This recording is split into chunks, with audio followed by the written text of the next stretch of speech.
Step into the day with the dawn ringing in my ears. Oh, well, I tune to my TV show. No better way, I gotta get myself into gear. Let's go. Oh, and I feel good today.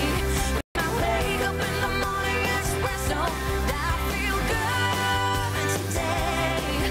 It's my feel good breakfast show. Good morning, you beautiful people. It's a beautiful day. Thank you so much for tuning in. The start of a brand new month. It is November, or should we say Movember? You might notice the star of the show, our barber's chair, the gents from Bonnet Fair are here to do some shaving. Guys are going clean to kickstart Movember in their support of men's health issues. Kat, you and I think we just don't even deserve to sit in this chair. Mate, I've been growing for the longest time. If you had to zoom in with camera 3, you'd see that actually not. This is all growth from like the past 2 weeks. Oh, well done. This is all 2 weeks worth. Hey, check it out. There it is. Spiky. Ow. Careful. Good morning, guys. Lovely to see you, beautiful peeps. Good morning, indeed. Well, listen, we also have a very interesting and special guest. Former NASA astronaut Dr. Don Thomas joins us in studio. He's currently touring South Africa to encourage our youth to study maths, do engineering, do science, and do well in them, because there are high-paying jobs out there for those skills. Also, Super Mario Brothers is what we're talking about in What's Viral today. And have you ever tried to play the Super Mario tune on a calculator? No. That takes some skill. Some skill. On a calculator. And then our music comes to us courtesy of 19-year-old A-Sun. He is our guest artist today, looking all slick in all black, man. Cannot wait to hear him perform this morning. But get in the chair in the meantime. Let me prep you, Graham, because you're going to get the shave of your life. To shave the beard, to cut the hair. Let's go. All right. Are you ready, sir? Straight down the middle. Give me a mohawk. Yeah, here we go. Here we go. Here we go. Here we go with your crazy Wednesday show indeed. Good morning from my side. Let's start it off quickly taking a look at your temperatures. Now, partly cloudy conditions are extending across most parts of the country today, with temperatures up in the north and also inland climbing from the high 20s into the 30s. Let's quickly take a look at those temperatures. Polokwane 10 minimum with a maximum of 27, Mbombela 11 with a maximum 30, Pretoria 13 28, Johannesburg 12 26, Mahikeng begin op 15, dit styg na 28 grade, Klerksdorp 15 en 29, Kimberley 18 31, Bloemfontein 15 30, Richards Bay 17 en 'n warmer 30 later vandag, Pietermaritzburg 14 32, Durban 19 27, Tata 13 32, East London 18 26, Cradock 14 and a maximum 34 degrees, Port Elizabeth 17 23, George 18 22, Sutherland 14 27 with a couple of showers expected, Cape Town 18 and a very hot 31 later on today, Worcester 18 35, and Springbok 20 34, and Uppington 20 with a maximum of 34 as well. That's a wrap of your temperatures for the 6:30 bulletin. As always, we'll keep you updated throughout the course of your Wednesday morning. I'm back just after 7 with another look. Thank you, Ewan. Well, let's take a first look at your roads, and we start off in Gauteng in Pretoria. Now, in Pretoria this morning, traffic is heavy on Bremer Street southbound at the Duspoort Tunnel, and in the Western Cape and Cape Town, you can expect the usual congestion on major inbound routes. That's the N2 at Muway and the N1 at Durban Road. Well, that's where we leave your traffic for now. Another update coming your way in half an hour.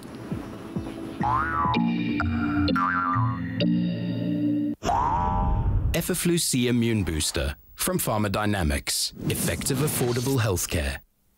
Well, today learners are writing paper 1 of Nguni languages, and we wanted to know on social media.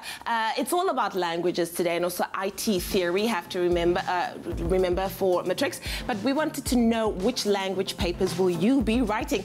45% of you are going to be writing Xhosa today. 43 with Zulu. 11% goes to Ndebele, and then no one is writing Siswati. It was like no one's actually picked that one. So let us know how you feel. Do you feel confident about it? And of course, we are wishing you all the best. Of course, we have information technology paper 2 theory in the afternoon as well. So wishing our matrics all of the best for these papers today.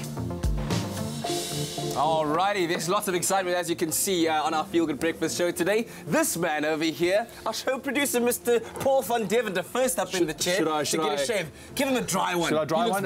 He looks brave. Right. We're supporting men's health, of course, during the month of Movember. But stay tuned as we also speak about the positive effects of brain teasers. Yeah, but also a very interesting guest today as well, former NASA astronaut Dr. Don Thomas. He's joining us in our studio this morning to talk about his career and also what he is doing currently in South Africa. Let's get the shave on quickly. The blade or the paper? The blade. The blade. Let's go with the blade. It's going to be a great show. Stick around. We'll be back after the break. Here we go. Here we go. Nice and close.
It's my feel-good breakfast show.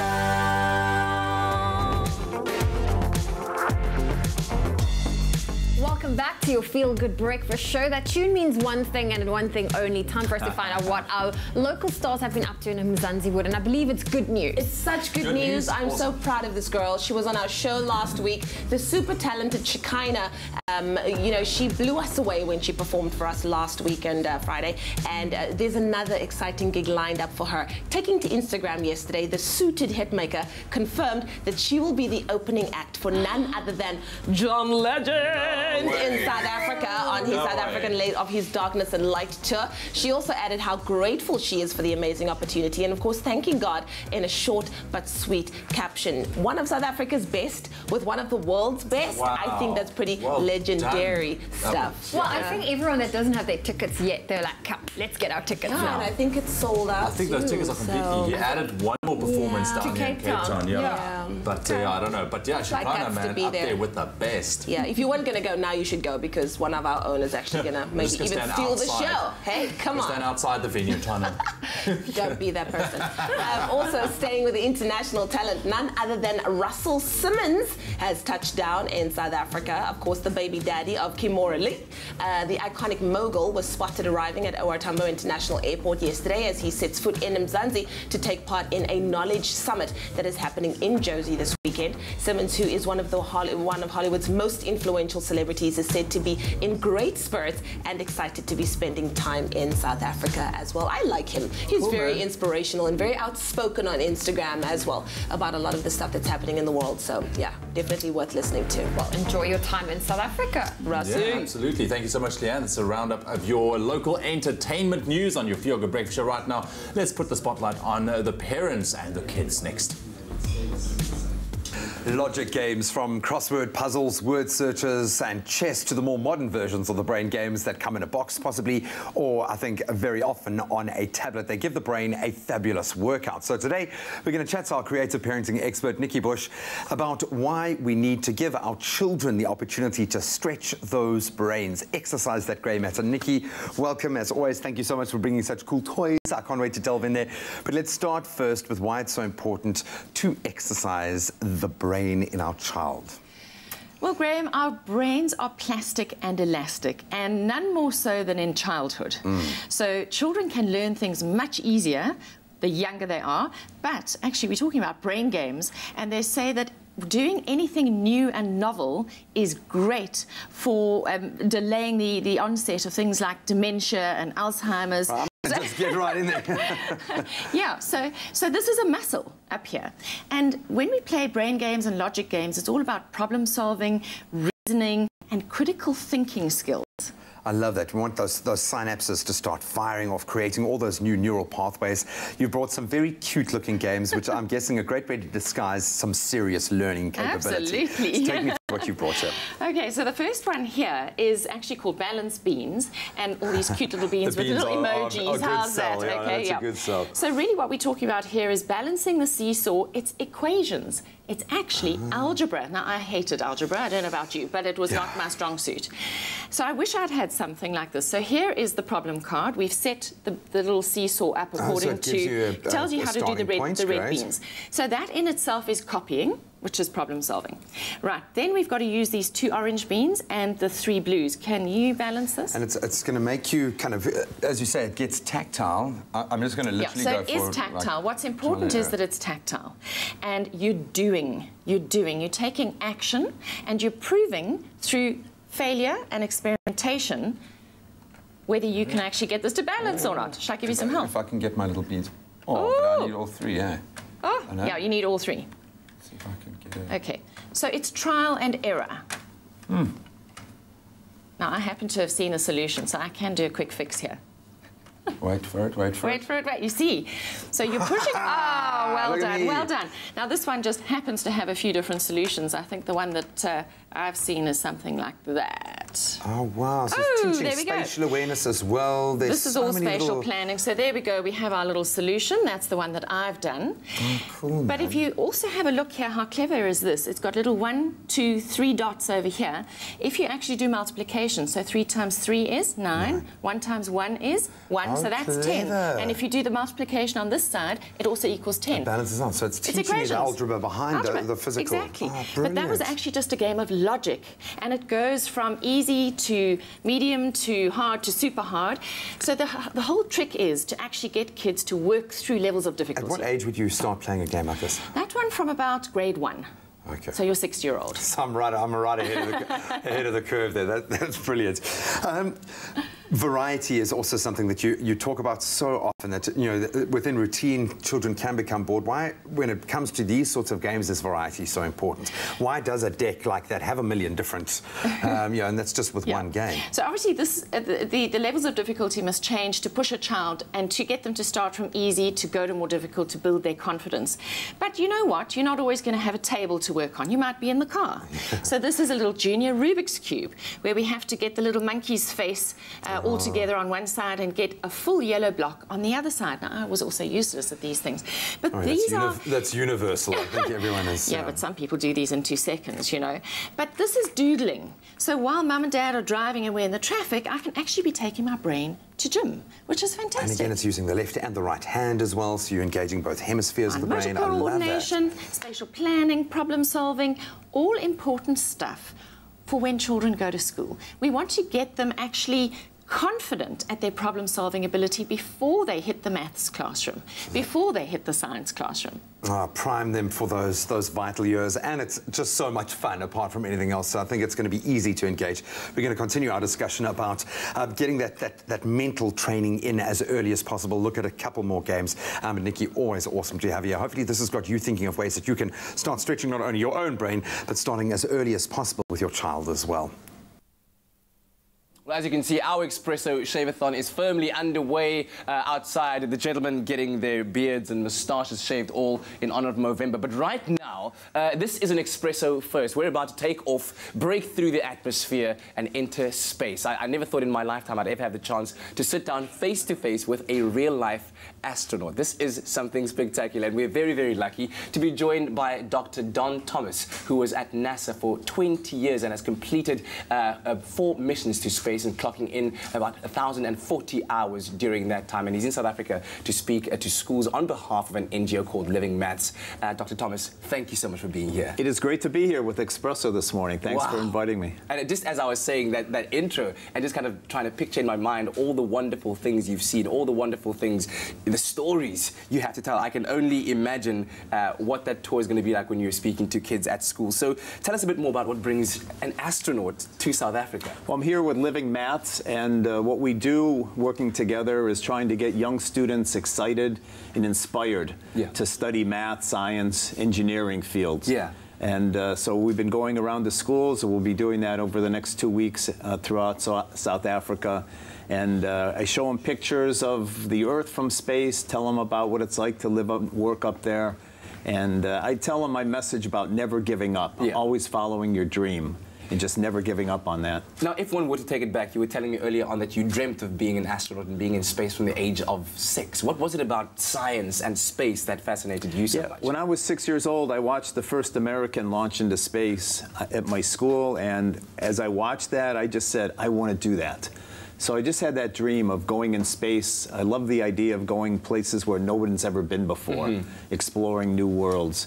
And the descriptions of the astronauts of floating in zero gravity and watching sunrises, I just wanted to do that myself. Yeah, looking at these pictures must bring back quite a lot of memories for you. There's some great memories there. Tell me about the amount of training and what it takes to become an astronaut. The training is extensive. Once you get selected to be an astronaut, it was 4 years of training for my first mission. For a 15-day mission to space, 4 years of training. There's just so much you need to know about the spacesuits, how the shuttle operates, all of our procedures, and what to do if there's a problem or some emergency. So it's quite extensive training. What was the most challenging bit for you? The most challenging part, I think, for every astronaut is getting all that information in your head and not forgetting it. So we train and we repeat what we're doing so that it becomes second nature for us. Yeah, I think most importantly, you're going to be going around the country doing talks at schools. For those that won't have the fortune of being there and hearing you talk and hearing those stories, what would be your most important message that you want to give to them? You know, the message is to work hard every single day for all the students. Work hard in school, do your best on every subject, whatever you're working on, and to never, never give up on that dream. It took me 4 tries applying to become an astronaut before I was successful. So I was turned down 3 times. Felt like giving up, but I knew I'm going to keep trying. And I encourage all young students, never give up and follow your dream. Oh my goodness, I can't wait to hear a little bit more from you, and I'm hoping that you'll stay with us for a little while longer, as we'll be talking a little bit more to Professor or Dr. Thomas a little bit later on about his adventures in space, all these things about weightlessness, seeing the Earth from up there, how many sunrises, what do they actually look like from up there? So many questions to ask, and we'll be chatting to him a bit later on. So as you can see, we've got our Movember activities under full swing. Vigo is here from Barnet Fair, who is assisting us this morning, bringing some clean faces to our Mo Bros. Leroy, one of our production assistants, one of the most hard-working guys on our set, is here, who has volunteered his face to show a little bit of support for men's health. Vigo, thank you so much, dude, for coming through this morning. Pleasure, guys. Thank you. One of the best in the biz, man. To watch the process. I know, man. It's so nice having it done. And of course, we are here to show support for Movember and men's health issues, and they're going to be here all morning. We're going to introduce you to some awesome bros today. That's right. Well, we're taking a quick break on your Feel Good Breakfast show. When we get back, it's all about what's trending, including the Super Mario Brothers theme song on a calculator. You do not want to miss out on that. Have just too much time on their hands. And then, of course, we're going to bring you an awesome performance from a star on the rise. Ason is here. Stick around for that. We'll see you in a break.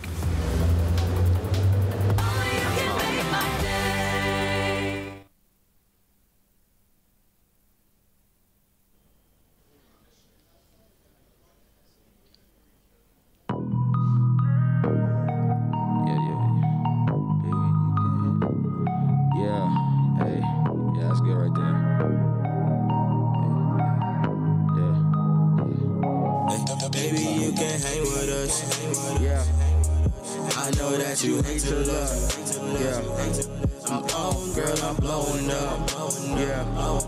It's off for the cameras, starting out my life, had to get it right, yeah. I said forward with that ice, yeah, everything alright,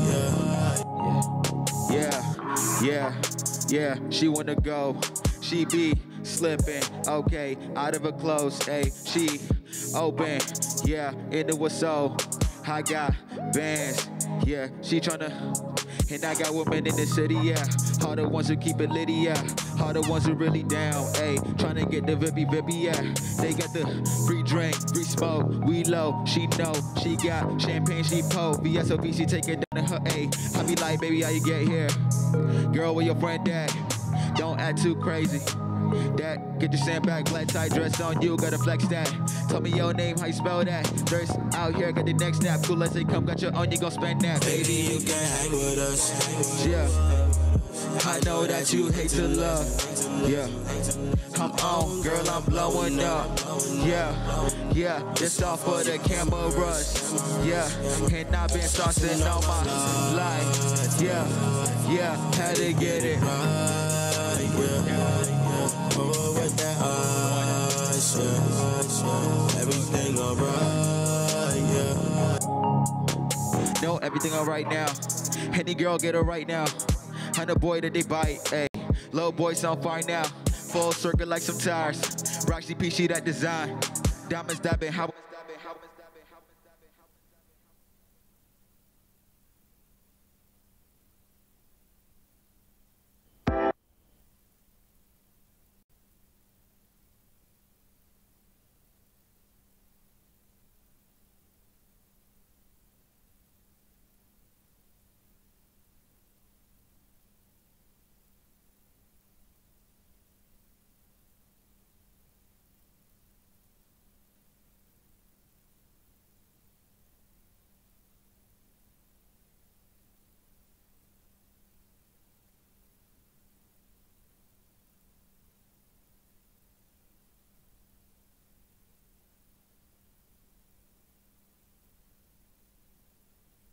It's my Feel Good Breakfast Show.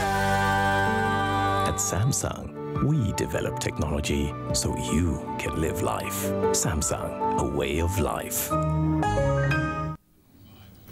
Welcome back, guys. You're live with Expresso as we kickstart Movember. There's Leroy, being very ably shaved by Vigo from Barnet Fair, here to help us, I think, show support for all men's health issues this morning. It's the start of a brand new month and an opportunity for all of us to wise up a little bit. So thank you so much, Leroy, for joining the team. And that's a big moment for him. Like, yeah, he's been growing that beard. We were worried because he's a manly dude. We were worried we were going to have to get like a brick or something today. He's one of the most hardcore gents I've ever met, but he is a Mo Bro, so you can go out there and support as well. But time now to have a little bit of fun and bring you some of those random, fun, sweet, squishy. I don't know what the stories have in store this morning. What are we going to kickstart Well, with? I've got one for you. It's definitely not squishy, but very interesting. It's got people talking. So we've all heard about the Grim Reaper, but have you heard about the Swim Reaper? Oh, no. Now, all these pictures have taken social media by storm, and it's actually an interactive social service announcement, public announcement by the government of New Zealand.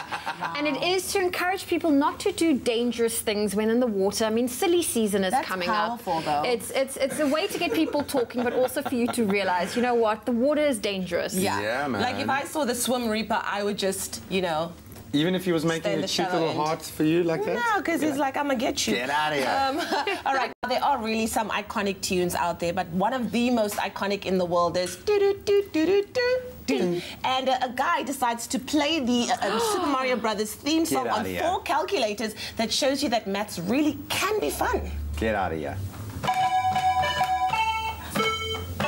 Should we guess his nationality? Wow.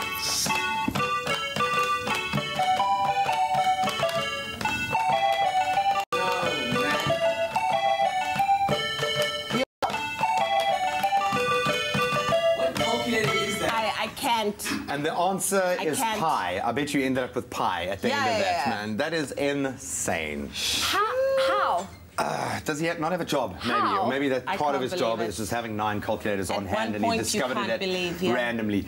Well, those are very random stories, I'm going to call them this morning. You can let us know what hashtag, video or story picture has caught your attention and is on your timeline. Share it with us so we can put it on ours. Hit us up on our Facebook page, on Twitter using the hashtag Expresso Show. Time now, though, to drop a beat.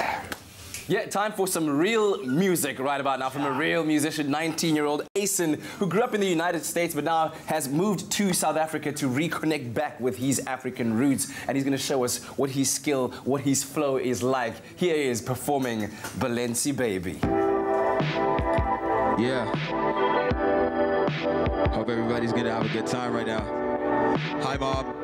I made it. Yeah. Hey. Hey. Yeah. Down, hold it down, she my chick, ayy. Baddest one around, she my down chick, ayy. And she love it how I get it when I'm drowning. And she love it how I get it when I'm drowning. Down, hold it down, she my down. Baddest one around, she my down chick. And she love it how I get it when I'm drowning. And she love it how I listen, hey. Loving what my life's becoming, yeah, this feel amazing. Remember way back in the days, recording in that basement. Now I'm feeling like the one, like Neo in the Matrix. These days the woman keep my name up in their conversations, and she could never catch me slipping. Girl, I'm really faded. Shawty know I got the juice, she know she finna taste it. I keep the Gucci belt right on me, girl, that's product placement. And you and I so aesthetic, we a fashion statement. TikTok, your body, we hourglassing. Love the way you put it together, your sense of fashion. You the type of girl that need loving right up in Paris. Baby, like the luxury love, highest standard. Down, hold it down, she my down. Baddest one around, she my down chick. And she love it how I get it when I'm drowning. And she love it how I get it when I'm drowning. Down, hold it down, she my down chick, ayy. Baddest one around, she my down chick. And she love it how I get it when I'm drowning. And she love it how I get it when I'm drowning. Baby girl up foreign, loving how she sported.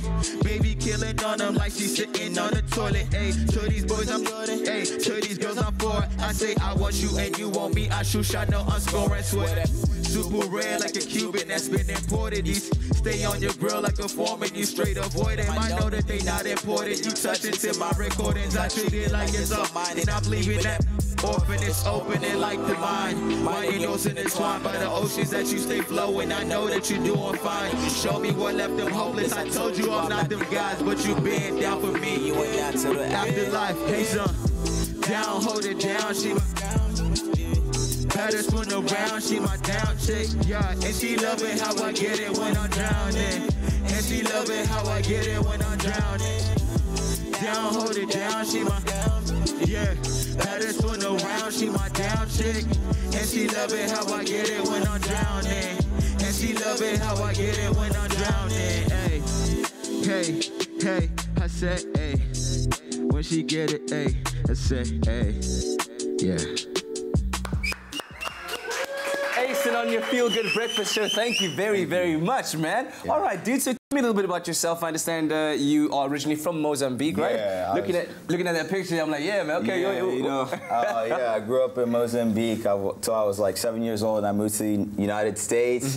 Fast forward, I moved down here, and like I started the music thing, and it just started to like go off, and that's how it's happening. So like, yeah, it's really exciting. But and then who are some of your influences, man? A lot of my biggest one is probably Drake, Travis Scott, and then like some other like rock bands like the XX. Like I listened to a whole bunch of stuff. Before hip hop, I was listening to like pop and like High School Musical and stuff. And my brother would be like, "Why are you listening to that? Here's some hip hop." So like, so I have a whole lot of mixture. So like I have some songs that will be like melodic like this one, and I'll have other ones that are like, you know, like rap. Yeah. So a lot of people would ask, why not pursue the rap career in the States, and why come back to Africa? It's a long story, but at the same time it's not. But one thing that I found an answer to that is that I want to be one of the first people to compete with them and be better than them as someone they can't claim as theirs. Because I sound like I'm from there, you know what I'm saying? But so they would claim me if I did it there. They'd be like, "Oh no, you good because you grew up here." But if I go out there and I tackle it that way, they will have a new respect for the whole continent. You know what I'm saying? And this is the perfect time to be from Africa. So that's how I want to do it. Yeah. Well, happy to have you in the studio. Hope you enjoyed the music. Let us know on our Facebook page what you thought about that performance of Balenci Baby from ASON. We'll have more from him later. In your national news this morning, the City of Cape Town has activated water rationing to forcibly lower water usage as part of phase 1 of its critical water shortages disaster plan. Rationing will not lead to a complete shutdown. However, intermittent supply, likely during peak water consumption hours during mornings and evenings, can be expected. Residents are urged to only use water for essential use and to store up to 5 litres of water for usage during rationing hours. The South African National Civic Organization known as Sasko has called on authorities to continue to increase efforts to unmask and uproot corrupt elements within the South African Police Service. Sanko spokesperson Jabu Mahlangu says that police officers whose loyalty is to their greed and not to our communities represent a serious security threat and must be neutralized as a matter of top priority. He added that the involvement of police in crime syndicates undermine the confidence that the public has on law enforcement.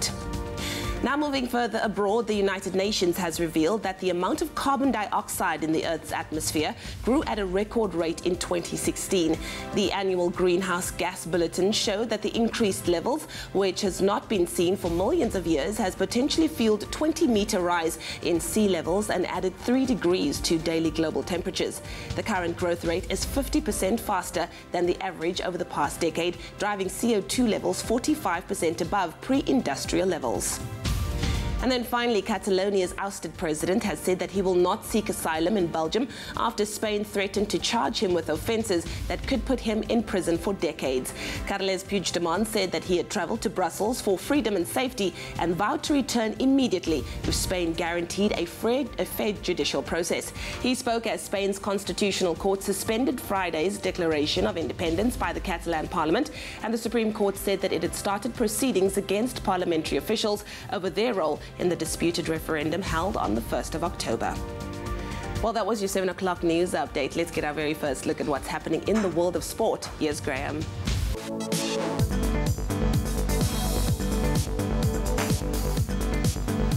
Let's start with the best news. This morning, Rugby South Africa's bid to host the 2023 World Cup received a massive boost yesterday as the country was awarded the #1 recommendation from the Rugby World Cup board.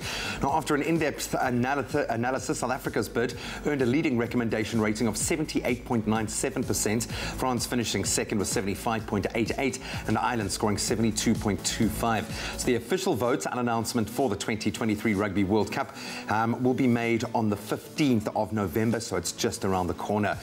Then conversely, heartbreaking news. 400-meter world record holder Wade van Niekerk will be out of action for the first half of the 2018 season as he recovers from knee surgery.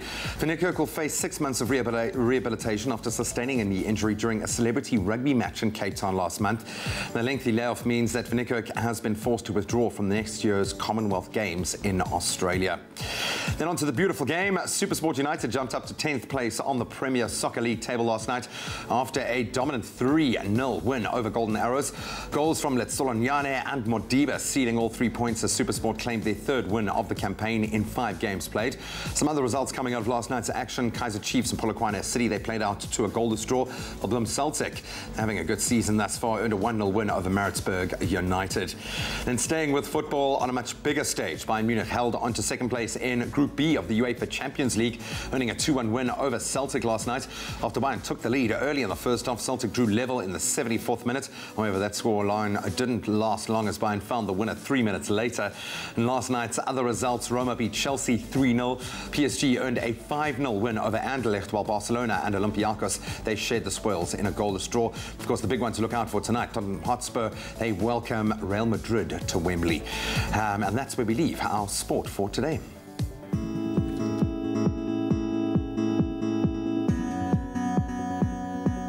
Well, let's take another look at those roads, starting off in Gauteng and Midrand. There's heavy traffic on the Garden Road southbound heading towards New Road. And then in KwaZulu-Natal on Marion Hill, there's been a taxi accident on the M1 Richmond Road near northbound. And that's Richmond Road northbound near Old Richmond Road. Traffic is already backed up over there. Well, that's where we leave your traffic for now. We'll bring you a final update shortly.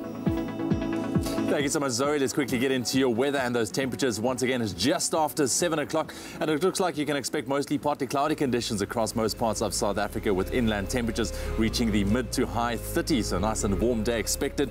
Mbombela on at 11 with a maximum of 28. Polokwane op 10 grade minimum en 'n maximum 28. Pretoria 13:31, lekker warm. Johannesburg 13:29. Mahikeng 16:32. Klerksdorp begin ook op 16 en 'n maximum van 32 grade. Kimberley 18 en baie warm later vandag 34 grade. Bloemfontein 15:33, Richards Bay 18:30. Pietermaritzburg starting off on 16 with a maximum of a very hot 35 degrees. Durban 20:28, and Tata 14 and a scorcher today 37 degrees. Some showers expected as well. East London 19:30, Craddock 15 and also very hot 37 degrees. Port Elizabeth 18:25, George on 17 minimum with a maximum 22. Sutherland 14:27. Some thunderstorms expected in the area. Cape Town 16:23, Worcester 17:35, Springbok 18:31 and Uppington on 21 and also a scorcher today 37 degrees. That's a wrap of your weather for the 7 o'clock bulletin. One more update heading your way just after 8. Spend 400 Rand or more at BP. Swipe your Avios card and you could win big. Make your dream holiday a reality with hashtag BP Fuel My Festive. Well, it's time for us to head to social media this morning. It is the beginning of Movember, and we want to know from the guys, are you willing to grow a mo in support of men's health issues, or rather to bring awareness to it? Let's see what you had to say. Itekeng Iketeng kicks us off this morning. He says, what an awareness. I wish we had a world where men worried more about their health most of the time. He lost his dad some years ago, and he feels if his dad had checked his body the minute he felt pain, it would have been a different story today. Rise men, get checked, be safe, take care. Garth Lafleur says, morning peeps, you will be cutting my hair to show appreciation to cancer out there, and I feel fine with that. Muhammad says, not sure about the mo, but you and I love the all-stars with that suit. Okay. And then Vuisile says, hi, it's my birthday today, guys. Wish me a good day. Happy birthday, Vuisile. So definitely a lot of support coming out for Movember and, of course, bringing awareness to men's health issues. I'm just still trying to get over the fact that Wade van Niekerk has been injured until next year. I'm so sorry, Wade, man. I'm so sorry. So let's have a little bit of fun now. Play a game to get everyone's minds off it. Is your entertainment knowledge on point? Well, then this game is for you. It's our emoji charades game. Zoe loves it. She loves emojis. I love this one. And it's a lot of fun. But we obviously play a little game of charades where we give you emojis that are indicating either a famous celebrity, a song, a singer, something within that entertainment fold. But we do give you a couple of clues as well. So what you got for us? So these are the charades, well, the emojis in front of you. Okay. It's a musical note. There's a 3, which means it's 3 letters, 3 words. In fact, there's a picture, 2 pictures of the sun. Now, this song is a former One Direction member, and it was sung by a former One Direction member. It also features an Australian female singer and songwriter, and was released as the lead single for the artist's second album.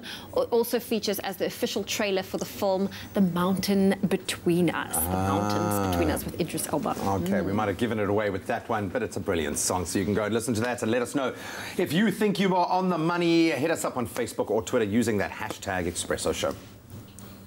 Well, this is a historic moment in the life of Bradley Foy, our production manager. He's had this beard for the longest time, as long as we've all known him, and for the first time, he's not just trimming it off, he's taking it off for Movember. Brad, I got to ask you, man, how are you feeling on this one? A little bit anxious, so I might look like a child. Otherwise, happy to help the cause. Babyface Brad. Hashtag Babyface Brad. Babyface Brad. Stick around, Vigo's going to do his job over here from Barnet Fair. But after the break, here's an interesting story, right? How a man found the Queen, the one and only Queen's flight plans on a USB. That's crazy. Everything, from secret tunnels to, you know, all kinds of things. Yeah, man. And even crazier in that, we take a look at the Rampage downhill event where mountain bikers are risking it all, man. Awesome. It's going to be great. Listen, can I have a shot just at this side? Sorry, Brad, I've always wanted to do this. Yeah, just tilt back a little bit. Oh, get in there. Oh, look at that. I've got the makings of a barber. I won't push it through anymore, buddy.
It's my feel-good breakfast show.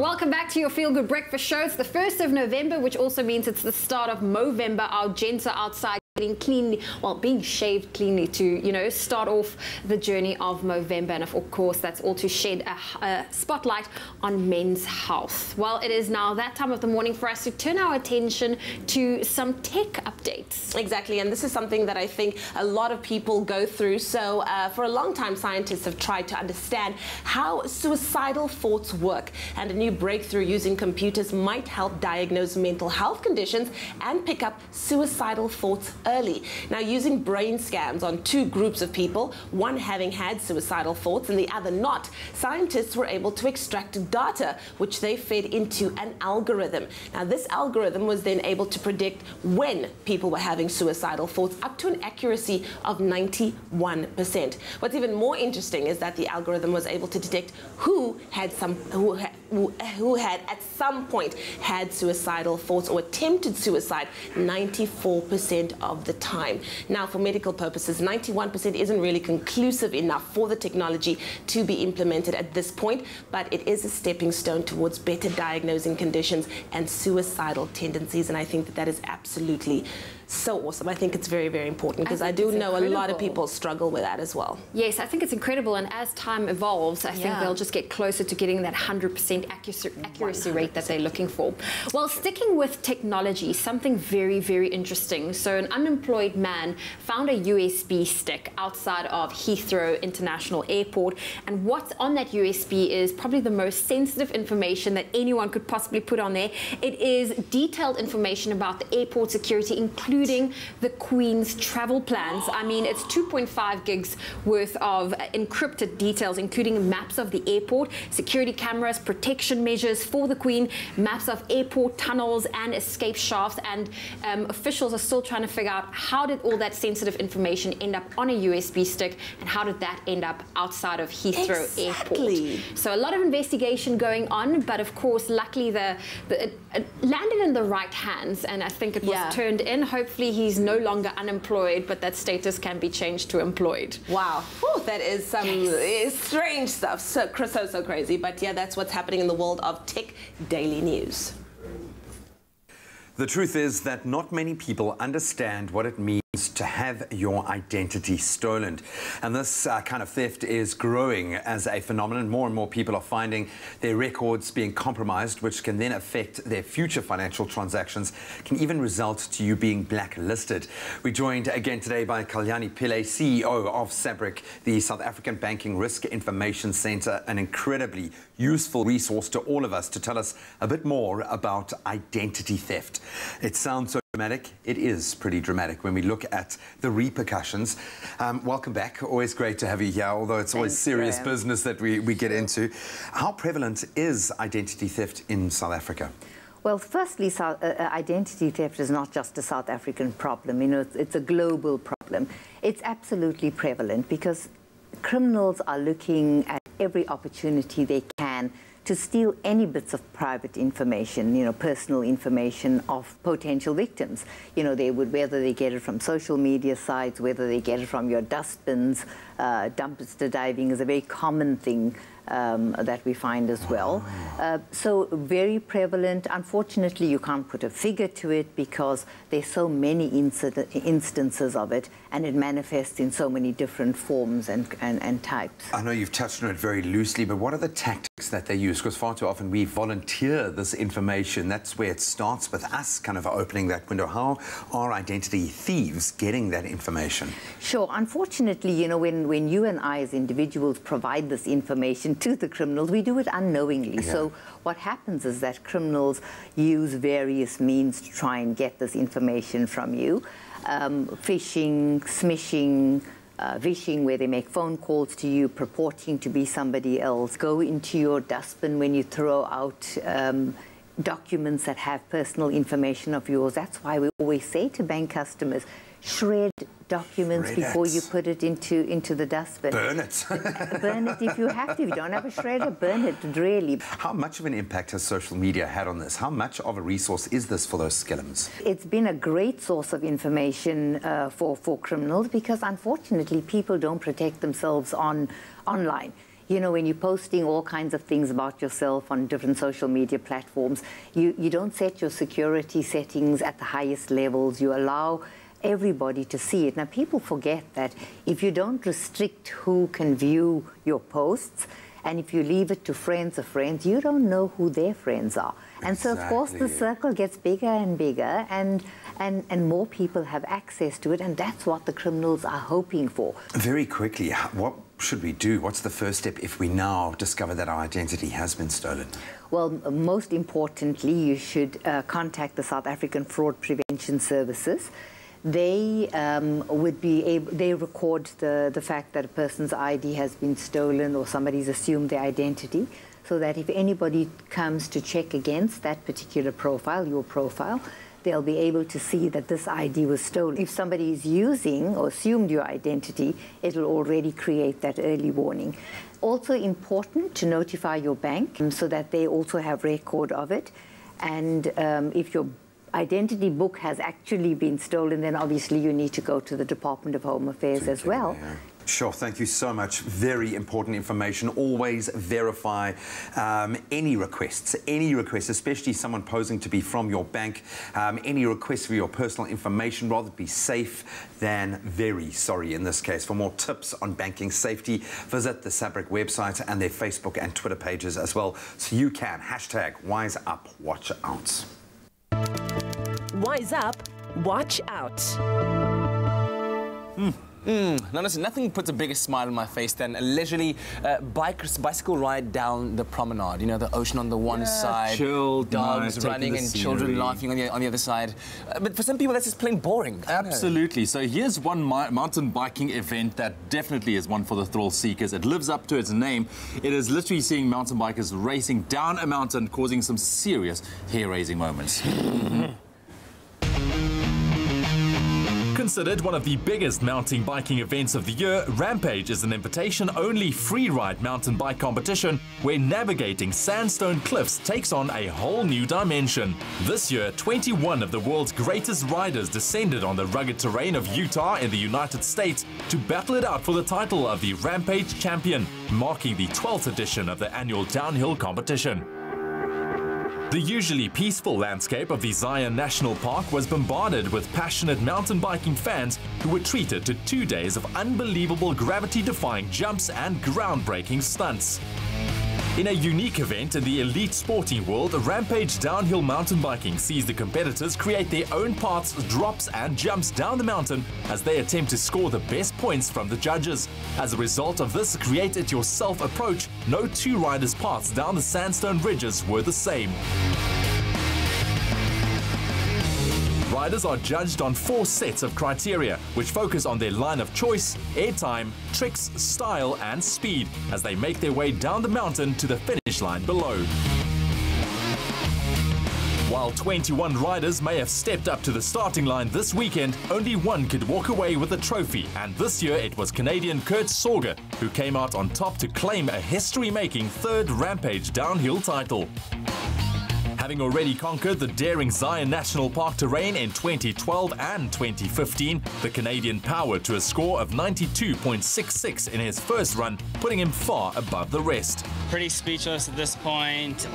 Can't really believe it, to be honest, but a lot of work out here for a couple weeks, and you know, just to, you know, make my diggers proud and everyone back home and all the fans, to be able to put it all together for them and be back down here safe and sound and on top, just, I don't know, out of this world. So just really stoked, and maybe it'll sink in later, but it feels pretty unbelievable. Combining creativity with bravery, thrills with great scenery. This is why Rampage is the gold standard contest in free-ride mountain biking.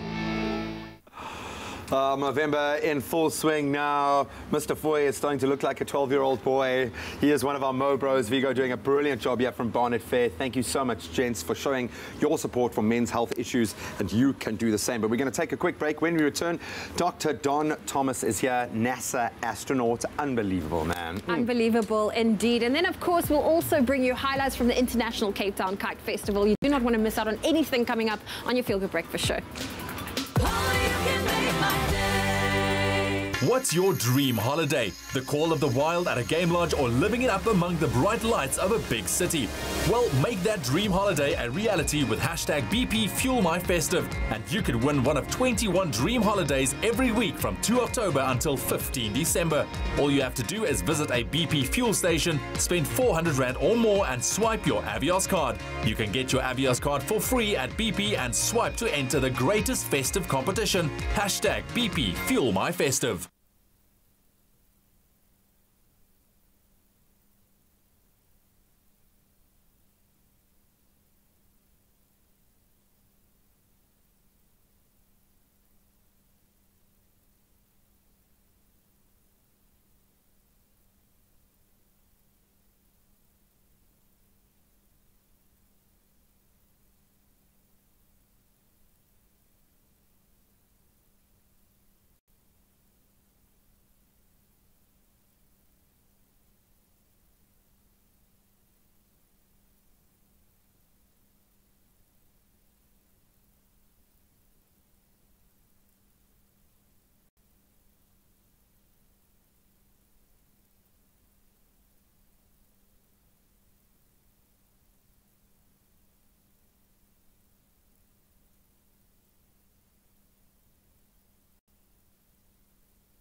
It's my feel-good breakfast show.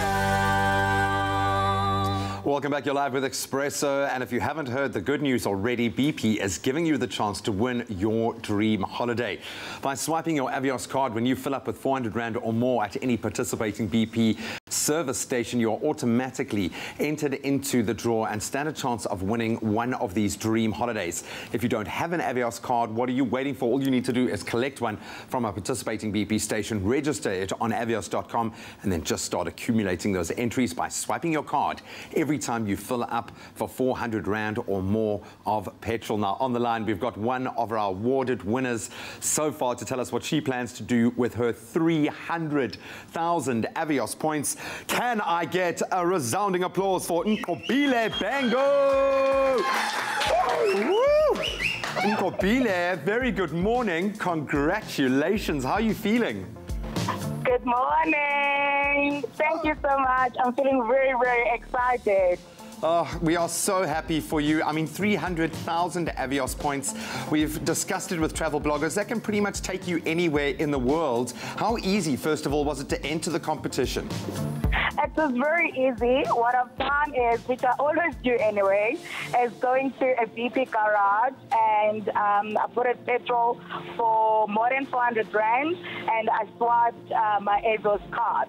And the next thing, voila, on my Avios statement, I've got 300,000 points. Oh, that is so, so cool. So the big question is, have you got a dream holiday destination? Where do you want to go with these 300,000 points? So I've got two destinations. One, I want to go to Zanzibar and take my mom with me. Aww. She has never left South Africa before, and I thought it would be very nice to take her to one of the nearby islands. So I'm very, very, very excited of that. And I've always dreamed of going to New York. So with my leftover Avios points, I'll then book a trip to New York for next year to celebrate my 30th. I've always dreamt of waking up in New York on my 30th, and it was just very possible. Oh, the Big Apple, baby. I think you and I are on the same page. Those are two amazing destinations. Congratulations. You've given me goosebumps. You and your mother must post tons of pictures so we can follow your adventure. But well done, Nkobile. What an unbelievable prize. What a way to wake up this morning. And of course, you can also be a winner by swiping your Avios card when you fill up with 400 Rand or more at any participating BP station. And if that wasn't enough, you can also win some amazing prizes like Cellini travel bags, a Canon camera, an entire set, in fact, by spending 50 Rand or more at any participating BP Express shop. So start swiping today. For more info and all the terms and conditions, visit expressoshow.com or bp.co.za.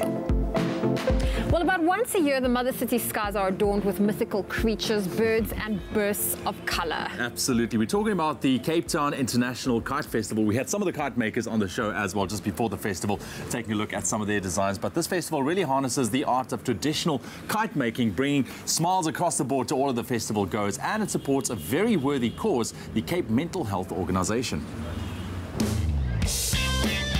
Today, local and international kiting enthusiasts will be gathered together to show off their larger-than-life creations. And I will get the chance to join in on all the fun to make and fly my own traditional Swalkie kite, deeply rooted in South African kiting heritage.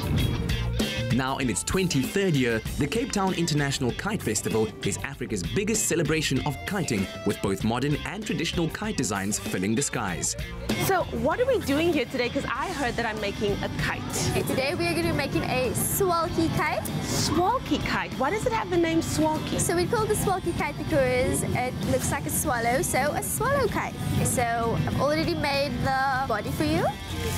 The first time I bought a kite, it was one of those kites that you buy at like a 10 Rand store, right? So you buy it, it's plastic, it's got its own little parts for assembly, and it was a mess. It never flew, it didn't even lift off the ground. I was so heartbroken, and I decided I'd never attempt it again until I got a professional to show me how to do it.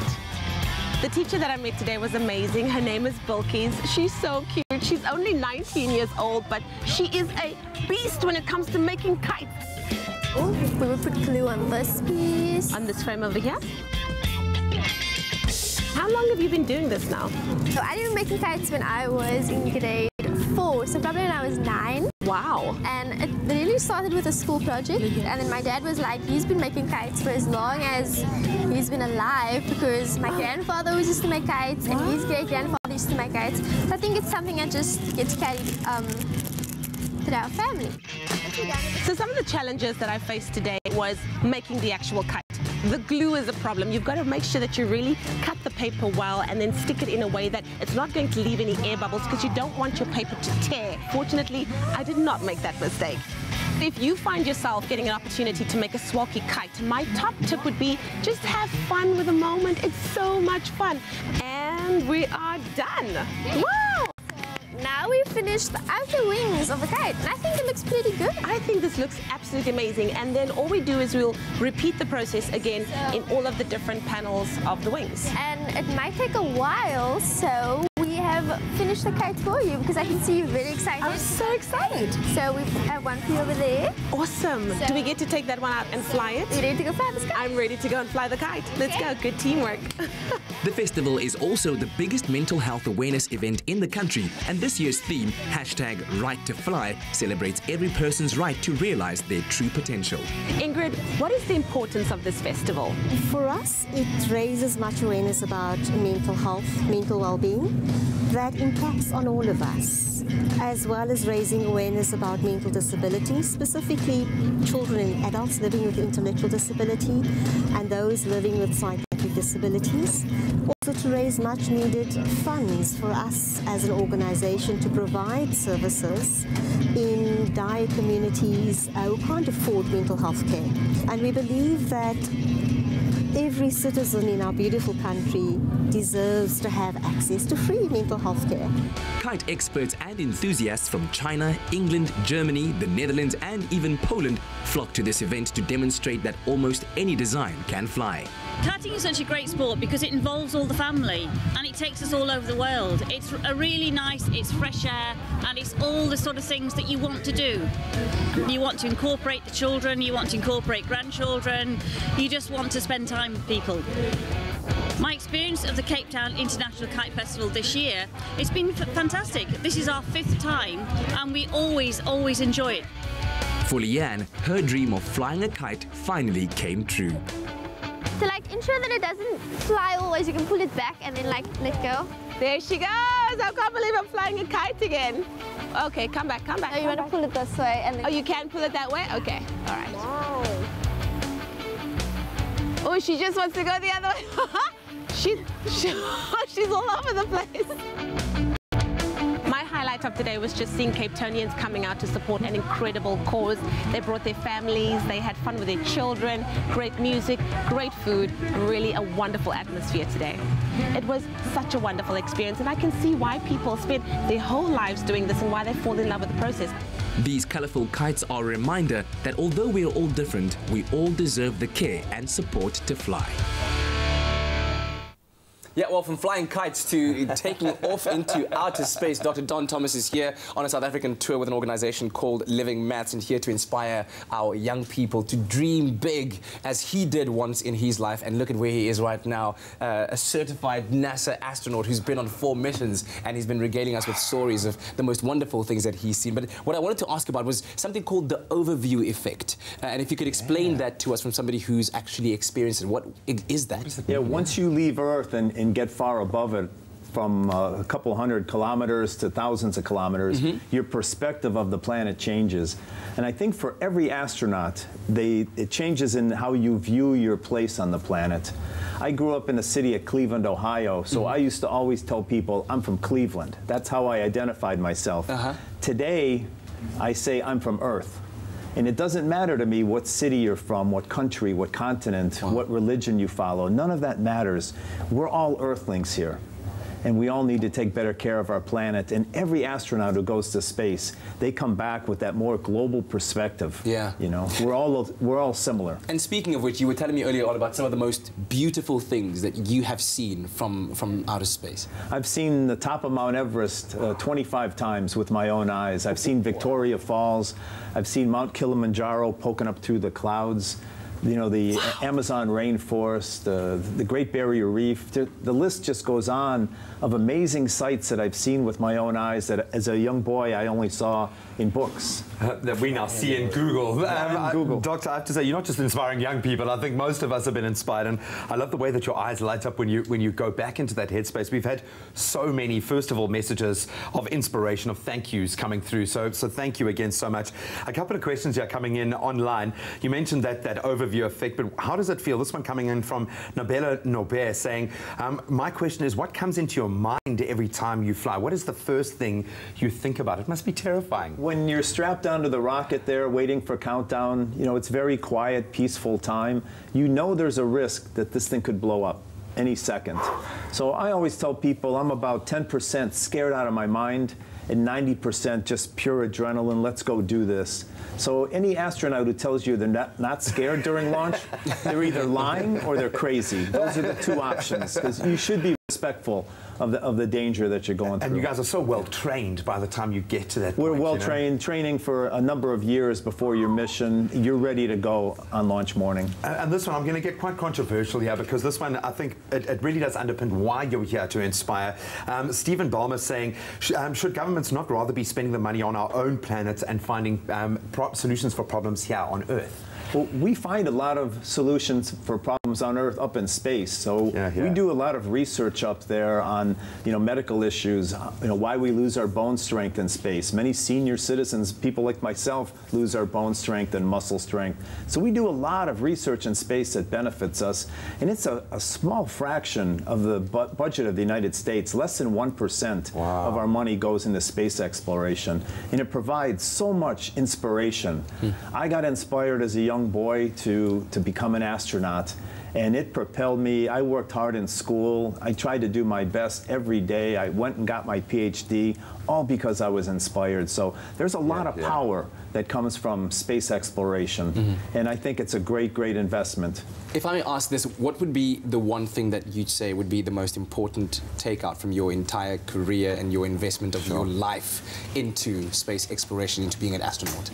The number one message, again, that I pass on to young students is to follow your dream. Everybody's got a dream inside, and do not let go of that dream.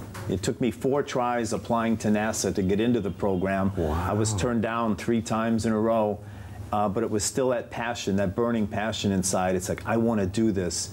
So for every person, young students, older, you know, students, whatever your dream is, do not let go of that. Keep working towards it, and you can. I'm quite convinced you can accomplish anything you want to in your lifetime. Wow. Thank you so much for being here this morning. We really do appreciate it, and enjoy the rest of your tour. Thanks. In South Africa. I'm so honored to be on Expresso and having a great time here in Cape Town in South Africa. Excellent stuff. Well, Dr. Thomas will be traveling around the country until the 9th of November, and if you want to find out more about where he'll be speaking or how to buy tickets, then head on over to livingmaths.com, where you can find all the information you need. So we kick off a very, very exciting month. Of course, it is Movember, as it's known as well, all about men's health and awareness. Right now, our show producer, Paul, is in the barber's chair right now and getting his shave on. Paul, how are you feeling, dude? Thank you for stepping up to the plate. Yeah, I'm up for this. It's been a while since I've had a shave, but I'm going for it for Movember. You're going to grow it? You're going to go the full way, eh? All right, all right. That's very, very cool. I'm not going to disturb you too much. I know that's a very, very delicate job, but we are talking about exactly that. That's right. Well, after the break, we are taking shaving to a whole other level. It is the Shave-a-thon Challenge. That's going to be awesome. And on the back of that, we are talking all things men's health and awareness for Movember. Stick around for that.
Welcome back to a Feel Good Breakfast Show. This is Expresso right here on SABC3. Thank you for joining us nice and early on your Wednesday, 1st of November, guys, 2017. 2 months left of the year.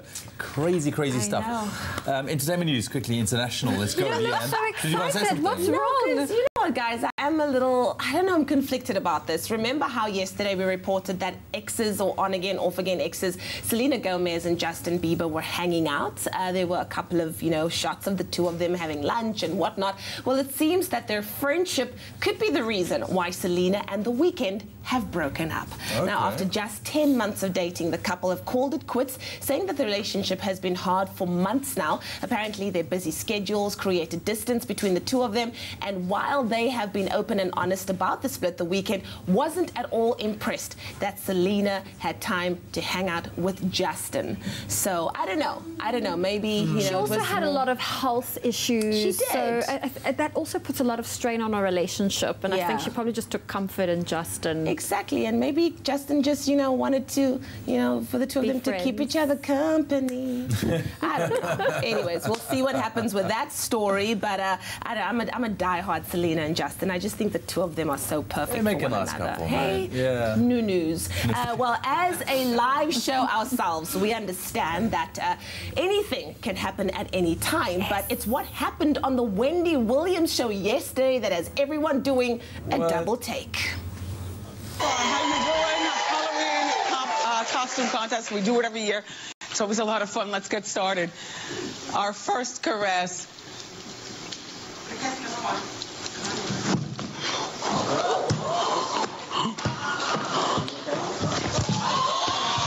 Oh. Okay, all right. So everyone's wondering if that was a staged moment, if that was a stunt. I personally believe that Wendy, she's been doing crazy, weird things on a show for a while. A lot of people have said that it might be a little, I don't know, but we've got another video. Check it out. That was not a stunt. I'm overheated in my costume and I did pass out. But you know what? I'm a champ and I'm back. I overheat all the time, girl. I don't pass out. I'm just saying. We wear mic packs and we overheat too. We fine. I don't know, Wendy. No, but she's the queen of shade, so if she heard me say this, she'd be okay with it. She'd be like, Leah's my girl. That's the scary thing about live TV. The show must go on, and sometimes, things happen. No, it's been know. happening for a while with Wendy, though. It did look a bit staged, though, at the beginning. It did, words let's be were honest. mumbled. But then again, why? I don't know. I don't know, Liam. She was Halloween, I don't know. Guys, anything can happen on Halloween, but since it is a brand new month, it also that means there's a #1 on the 5FM Top 40 local and international chart show. Could it be Sam Smith or even Shekinah? Well, here's Nick Hammond to tell you more. I don't know.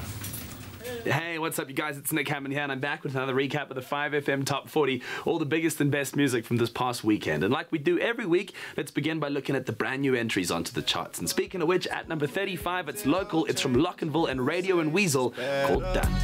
I'm done. Yeah, I'm done. The highest new entry this week came in at number 21. It's Jethro Tate and Pascal and Pierce. This is local music called Running Wild. Make us bend like bamboo. Pull us back out of the riptide. Minds running. Time to check out my mover and shaker picks for the week. The first one I chose went all the way from 37 to number 22. It's Avicii and Rita Ora with Lonely Together.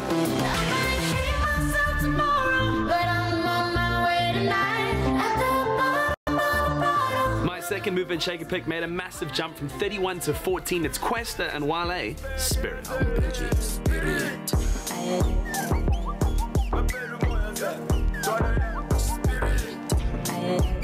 Time to take a look at the top 10 biggest songs in music from this past weekend. Beginning like we always do at number 10. I love this guy, I love his music. It's Post Malone and 21 Savage with Rockstar.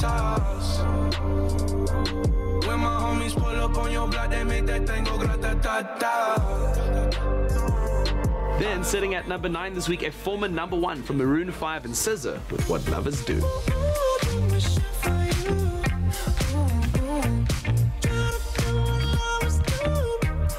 It's off one of the most successful albums of the year, Divide, at number 8, new single from Ed Sheeran called Perfect. darling, you look perfect tonight. Going from 21 to 7 in just 1 week, it's Something Soweto with Akanamali. At number 6 this week, they've locked it in. It's Zayn and Sia on the 5FM Top 40 with Dusk Till Dawn.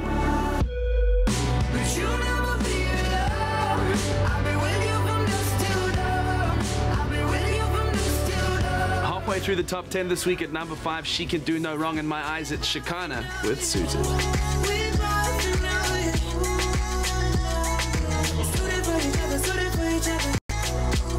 Sitting at number 4, it's a former number 1 making space for new music this week. It's Pink with What About Us. Camila Cabello and Young Thug have locked in the number 3 spot this week on the 5FM Top 40. The track is called Havana.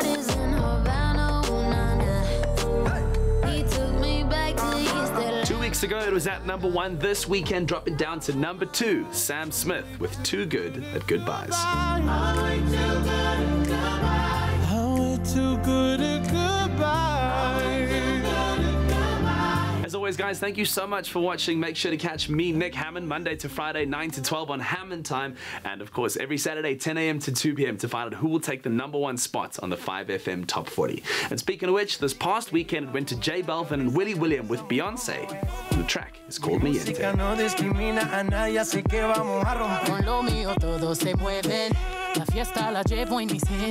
Some awesome beats. Thank you, Mr. Nick Hammond.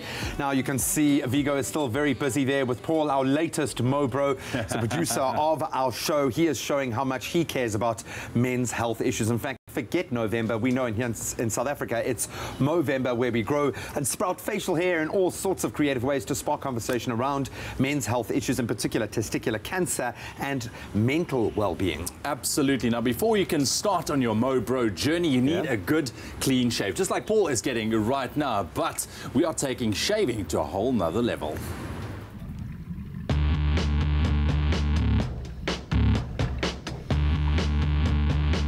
The Mobro Challenge is aimed at inspiring family and friends to join Movember. Gents can upload their videos of shaving in wacky and wonderful ways on the Movember website and stand a chance of winning great prizes. We're here today with the Mobro Challenge. It's myself, Captain Kite, Jason Webb, Pro Drift Driver, and of course we've got Alfonso Peters, Pro Longboarder as well. And we started off by taking someone who had never dived in his life and throwing him in the Two Oceans Aquarium to shave. That was Alfonso. Jason Webb had never surfed before, so then we threw him out at Movember, and he had to try shave and surf on his first time surfing. And now the boys are smiling because they get their revenge on me and I have to try shave in a Pro Drift car. Although Alfonso is at home on the waves, having to shave while underwater with sharks was a tough challenge for a first-time diver, but he braved it for a great cause. Clean, bro! Clean and serene. Yeah. So how was that experience? Jeez, that was breathtaking, eh? Was a bit scared in the beginning. I always wanted to come back up. I'm like, no, I can't do this. And then I just eased into it. I was like, hey, everyone, are they doing it? I mean, I can do it as well. Jason's usual comfort zone is behind the wheel, and he got a wild and windy day at Muizenberg to attempt the precision of shaving while trying to balance on a surfboard. So seriously, hats off to all surfers out there. Man, that was difficult. I got a few pieces.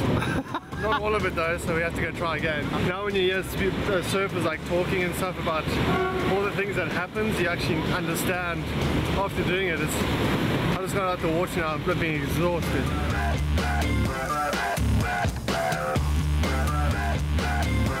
I have been in a drift car once before, but it was a couple of years ago, and certainly I wasn't trying to shave my beard off at the same time for Movember. So I'm a little nervous, I'm not going to lie.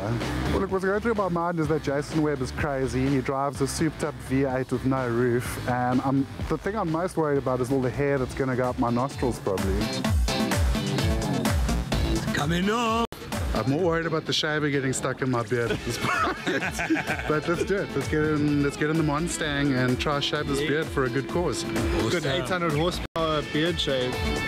Most powerful shaver ever.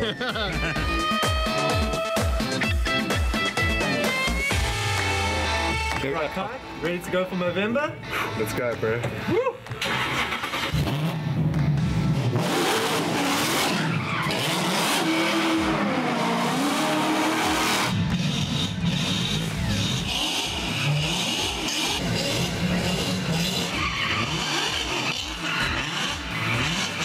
Shaving in a drifting car, it was different.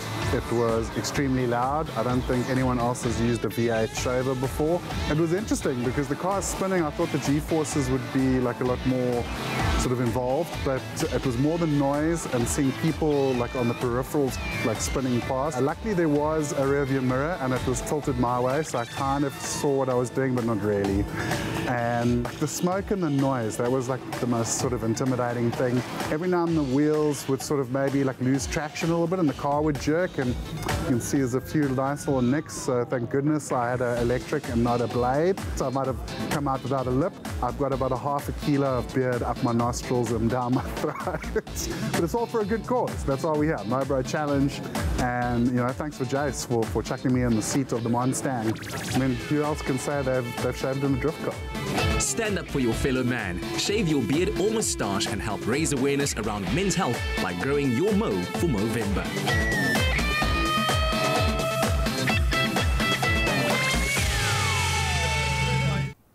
As you can see, we are firmly underway this morning.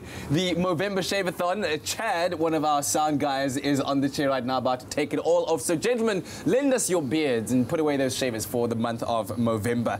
One of the biggest Mo bros of them all, Culinary, joins us to tell us a bit more about what he's been up to for the past 7 years that he's been part of the organization. Doing some really cool stuff as well that we just saw on that insert, man. How are you doing? I'm good, thanks. Great to be back on Expresso and another Movember. Can't believe it's here already. It feels like yesterday I was here chatting about it. And it seems like every single year you're just getting more and more creative. Shaving while on a surfboard, shaving while drifting in a car. What was that like? Look, an 800 horsepower shaver, so it was pretty interesting. We were in a very narrow space, so I was just watching walls go past. But you know, Jason's one of the top guys in the world, so I felt pretty safe. I have to say, I think his one on the surfboard to me was like the most hairy, and then Alfonso never diving before and going down into the Two Oceans Aquarium and doing it underwater. So the boys stepped up for the Mobro Challenge. They really did. And we're hoping the rest of South Africa also gets involved, and of course from the 1st to the 5th you can upload your videos of your crazy shave, and hopefully you win some tickets to either WRX here in Cape Town or Gymkhana 2 in Johannesburg. Tell us more about this year's campaign. What sparked that idea, and how do they get involved properly? Well, look, I mean, Movember obviously has been around for a long, long time, and with every campaign that's run for a long time, you want to like try up the ante and you want to get people a little bit more excited. So this year we thought, let's sort of reignite the fire to shave off that facial hair and grow a Mo for a good cause. And we thought, why not just make it a little bit more extreme this year? So we're hoping that guys really embrace the challenge, the Mobro Challenge. We hope they challenge their Mobros.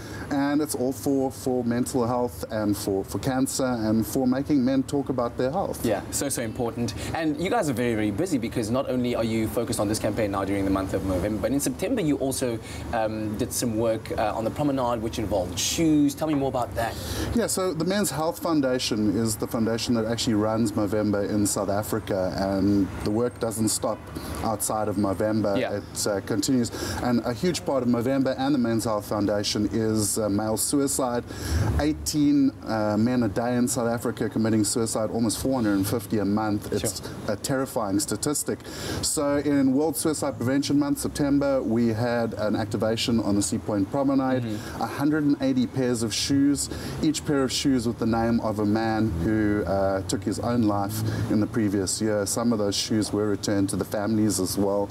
And just to highlight the fact that, you know, men, we always feel, especially the older guys, I think, that we can't talk about our problems, we can't talk about depression, we can't, you know, we've got to be strong, we've got to like deal with our own problems. And unfortunately that leads to a lot of men taking their own lives, and it's a major problem in South Africa, and we really want to see it, you know, get rid of it. We want to make sure that men talk about their problems, and if you know someone who's looking a bit depressed or not happy, you know, all it takes is putting your arm around him and having a chat. Have a chat to your bro, make sure he's all right. 90% of the time you could stop a man from committing suicide. So it's important. So during this month, what is your challenge to men out there? Well, look, guys, get out there. Remember, if you're going to shave, it's all about the Mo. So you've got to shave clean today on the 1st, grow the Mo. I know if guys are worried about having a really bad moustache, that's the point. It's going to get people talking about it. Like, what is that fluff on your top lip? That's exactly the question I get. For men's health, I'm doing it to raise awareness. Of course, if you don't want to sacrifice the beard or shave, you can partake through the Move campaign. We've got Kerry Hannon from Virgin Active. Every day on the Facebook page for Movember South Africa, there'll be a short 5-minute workout that you can do along with Kerry, and that also again promotes male health, getting healthy. So get involved. Just go to Movember.com and sign up and get involved, and let's make men's health a priority. There you have it, man. Captain Kai, thank you very much. Awesome, guys. You're looking good, man.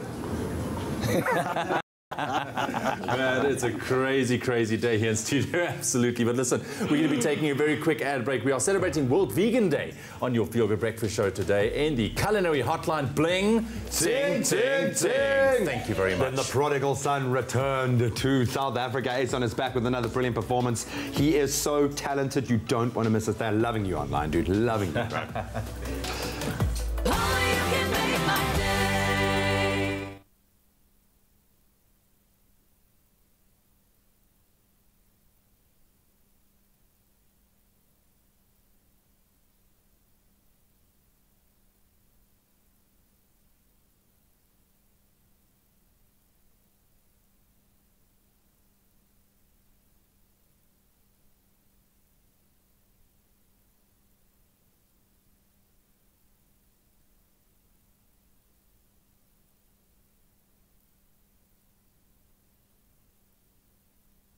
Yeah.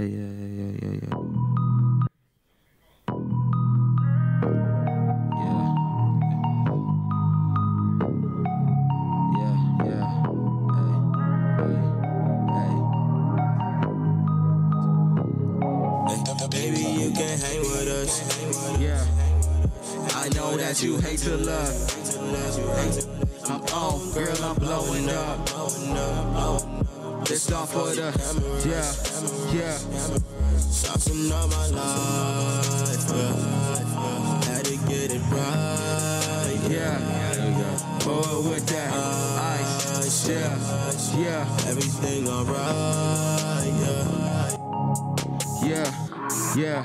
I said she wanna go, she be slipping, yeah. Out of her clothes, hey, she open into her soul.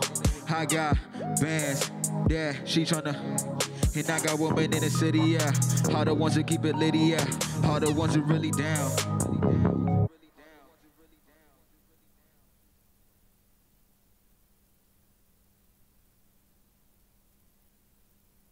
It's my Feel Good Breakfast Show. Welcome back to Expresso as we kickstart the Movember conversation here on Expresso. It's all about men's health issues. We've got a performance coming your way from Ason, but right now, let's get into those news headlines. En die nasionale nes die stad Kaapstad het waterransjonering ingestel om verminderde watergebruik as deel van fase 1 van sy watertekort rampplan af te dwing. Ransjonering sal nie tot algehele afsluiting lei nie. Afgewisselde toevoer veral tydens spitswaterverbruiktye in die oggend en aand kan egter te wagte wees. Inwoners word sterk aangemoedig om water alleenlik vir noodsaaklike doeleindes te gebruik en om derentyd minstens 5 liter beskikbaar te hê vir gebruik in ransjoneringstydperke. Die Suid-Afrikaanse Nasionale Burgerlike Organisasie Sasko het 'n beroep op owerhede gedoen om pogings uit te brei om korrupsie in die Suid-Afrikaanse polisiediens te ontbloot en wortel en tak uit te roei.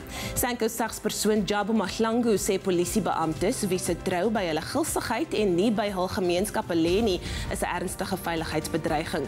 Pogings om hulle te neutraliseer sal voorrang geniet.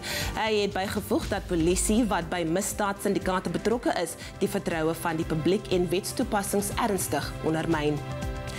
Op die internasionale front, die Verenigde Nasies het bekend gemaak dat die koolstofdioksied vlak in die aarde se atmosfeer in 2016 tot 'n rekordvlak gegroei het. Die jaarlikse Greenhouse Gas Bulletin berig dat seevlakke waarskynlik met 20 meter laat styg het en daaglikse globale temperature met 3 grade. Die huidige toename is 50% vinniger as die gemiddelde die afgelope dekade, wat beteken dat die CO2 vlak 45% hoër is as voor nywerheidsvlakke. En dan tenslotte, Catalonië se afgesette president sê hy sal nie om asiel liewer in België aansoek doen nie, nadat Spanje gedreig het om hom van oortredings aan te kla wat hom dekades in die tronk kan laat sit. Carles Puigdemont sê hy het Brussel toe gereis vir vryheid en veiligheid en beloof hy sal onmiddellik terugkeer indien Spanje 'n regverdige regsproses waarborg. Spanje se konstitusionele hof het die onafhanklikheidsverklaring van Vrydag deur die Catalaanse parlement opgeskort. Well, that was your 8 o'clock news update. Here's Graham with the sport.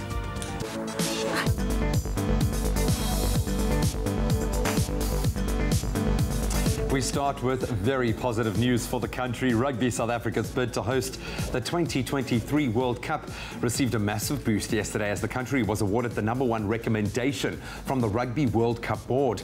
After an in-depth analysis, South Africa's bid earned a leading recommendation rating of 78.97%.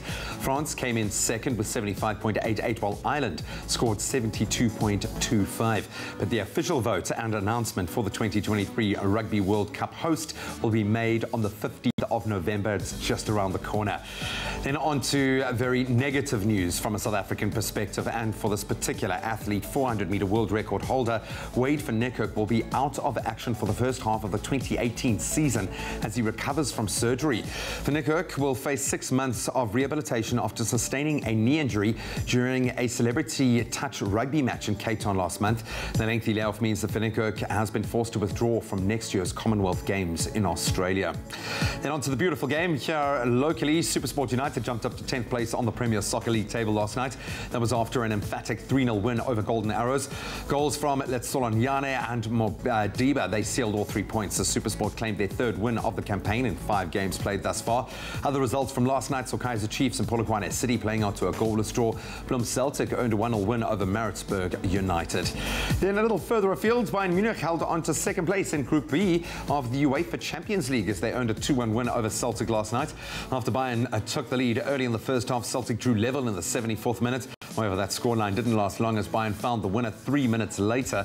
Last night's other results, Roma beat Chelsea 3-0. PSG earned an emphatic 5-0 win over Anderlecht, while Barcelona and Olympiacos played out to a goalless draw as well. And of course, the big one tonight, Tottenham Hotspur, they welcome Real Madrid to Wembley. And that's where we leave our sport for this morning.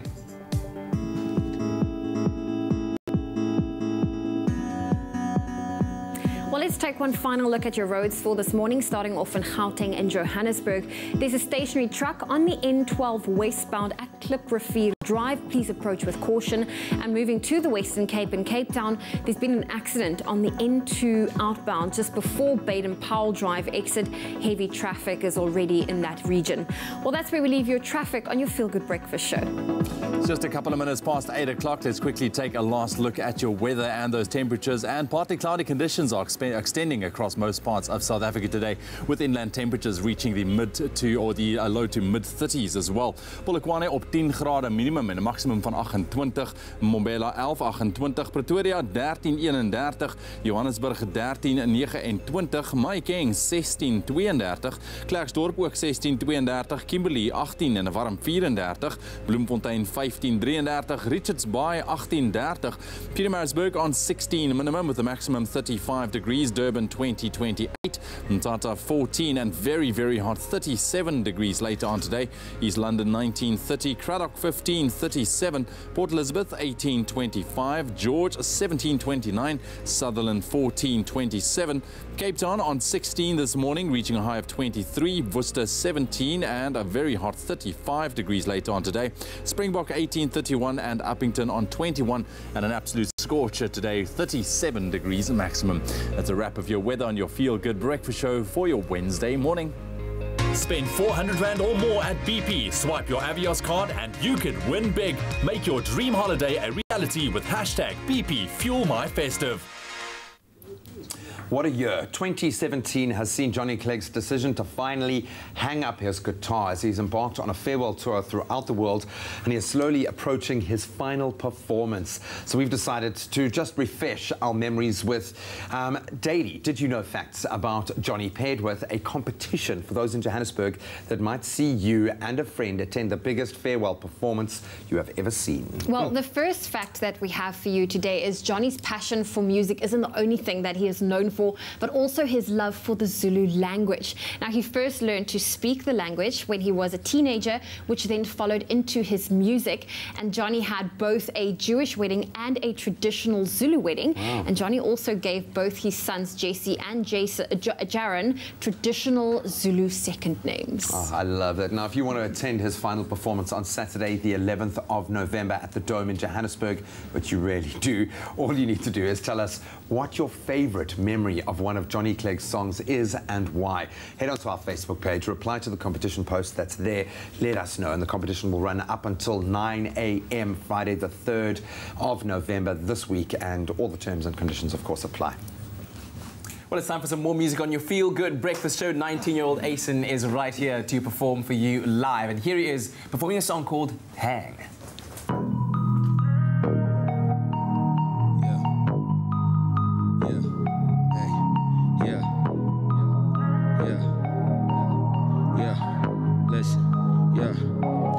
Baby, you can hang with us. Yeah, I know that you hate to love. Come on, girl, I'm blowing up. This song for the camera rush. Hey, I've been saucing all my life. Yeah, had to get it right. Yeah, poet with that ice. Yeah, everything alright.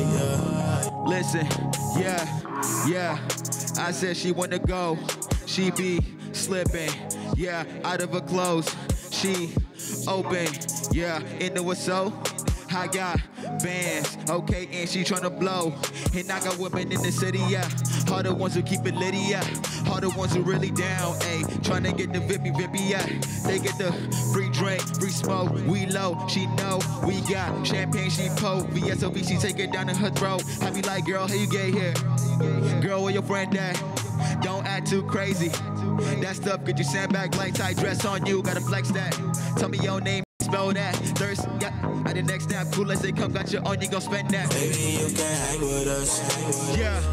Yeah, I know that you hate to love. Come on, girl, I'm blowing up. I said, this all for the cameras. Saucing on my life. Yeah, had to get it right. Yeah, and I just poet with that ice. Yeah, everything alright. Yeah, listen, know everything alright now. Any girl get it right now. I'm the boy that they bite, yeah. Little boy's on fire now. Full circle like some tires. Rusty peachy that design, ayy. Diamonds dabbing how it shine. Cloud now with 10s and 9s. Couple lace riding with us like my rhymes. A lucky 7 then she vibe, ayy. After 6 we move at night. We coming home, that's after 5, ayy. Funny boys, how they force. Hit a 3, I'm never dose. I'm never dose. I'm the Uno, that's for sure, ayy. She my ballerina, she be on a balance beam, ayy. She gon' do it. She gon' pop it just for me, ayy. She already got it, she be on that magazine, ayy. Saucy baby fleeking, she don't ever have to leave me, yeah. Now secretly, yeah. And I say stick with me, yeah. If you know it's back home, you gotta sing the hook with me. Ready? Yeah. And I said, baby, you can hang with us, yeah. Hey, that you hate to love, yeah. And I said, oh, girl, I'm blowing up, yeah.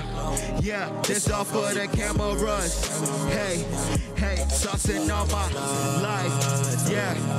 I had to get it right, yeah. And I just poet with that ice, yeah. And now everything alright, yeah. That was Hank for you guys. Thank you. Baby, you can hang with us. Yeah, man. You can hang with us. You can hang with us, man. Listen, speaking of which, man, have you been hanging out with any of the local rappers? Have they been showing you some love, man? Not really. Not yet. I'm sure we'll get there. We'll get there. Listen, where can people catch you performing? We got Sizzled coming up in December. That's going to be the festival that I'm going to be doing. And we got a couple of shows coming up. But I'm not too sure when yet, but we got a couple of shows lined up. So it's a lot of new music, new videos, everything coming. Okay, and if people want to follow you on social media to keep up with your comings and goings? Yeah, my Twitter is Lowboy, and my Instagram is Asen Low, but if you type Asen, you probably will see me. So Asen Low and Lowboy on Twitter, and a lot of my music is on SoundCloud. Fantastic. So, yeah. Excellent stuff. Well, hope that you enjoyed it at home, and of course, we'll have these performances on our YouTube channel as well. In the meantime, link up with us on our Facebook page and let us know what you thought about that performance of Hang. Well, still to come on your Feel Good Breakfast Show. After the break, we are celebrating World Vegan Day. Yeah, man, that's going to be very interesting. So get your vegan questions in. Beatrice is here. She's going to answer all of those. 021-430-9881. And also on that same trend, a homemade lactose-free ice cream heading your way. We'll show you that in just a bit. Stick around with us. We'll be back after the break.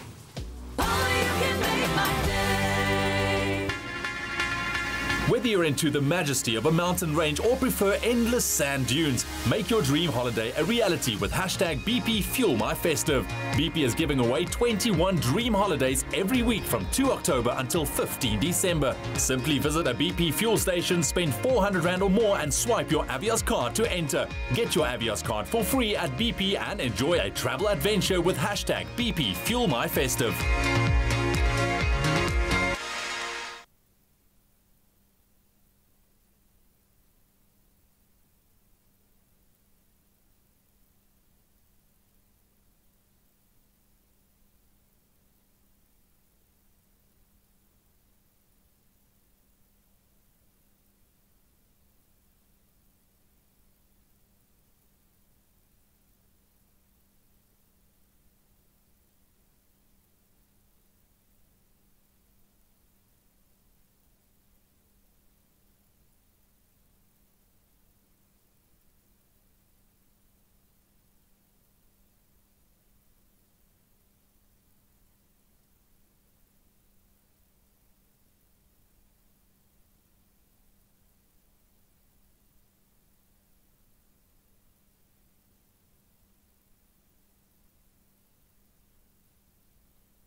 It's my Feel Good Breakfast Show. Call us on your cell phone. Culinary Hotline Bling. That can only mean one thing. Yes, it can only mean one thing when it's a Wednesday and you tune into your Feel Good Breakfast Show. It means it's time for the Culinary Hotline Bling. Ting, ting, ting. Where you give us a call on 021-430-9881. And today is actually World Vegan Day. And we've got a very, very special guest here with us for the Culinary Hotline.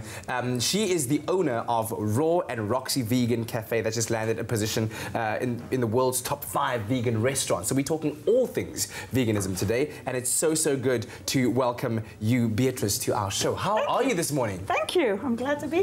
Excellent. And I can't wait to find out and learn a bit more about veganism from you. Firstly, tell us a bit more about the fundamentals. I mean, we understand that veganism is all about not consuming any animal products, right? Any byproducts or anything that involves animals. But in a bit more in depth, what would you say it's all about? Well, first of all, I'm a raw vegan. A raw vegan? I'm a raw vegan. That's even crazier level. To the next level. Yeah.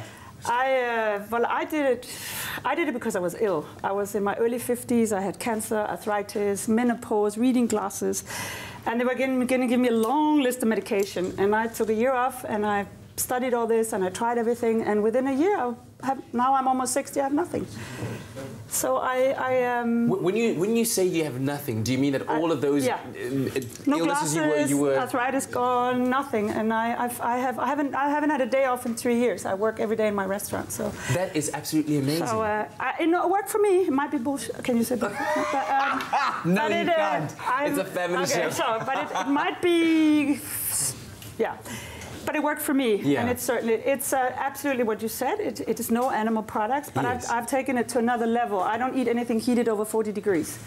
And why that choice? Because if you take a natural thing like your plants or anything, first of all, nothing in nature grows over 40 degrees. Okay. Any plant's natural, and we're made out of the same as the stardust in the universe. As we're made out of cells, and to reproduce cells, we need to eat other fresh cells, which is in a plant. Once you heat up a plant, the hydrogen is gone, the enzyme is gone, a lot of the minerals, vitamins. So once you eat it, like, you see big animals, you see a big horse, you see a big elephant. Where do they get the protein from? They eat grass. True. Yeah. And they're pretty strong.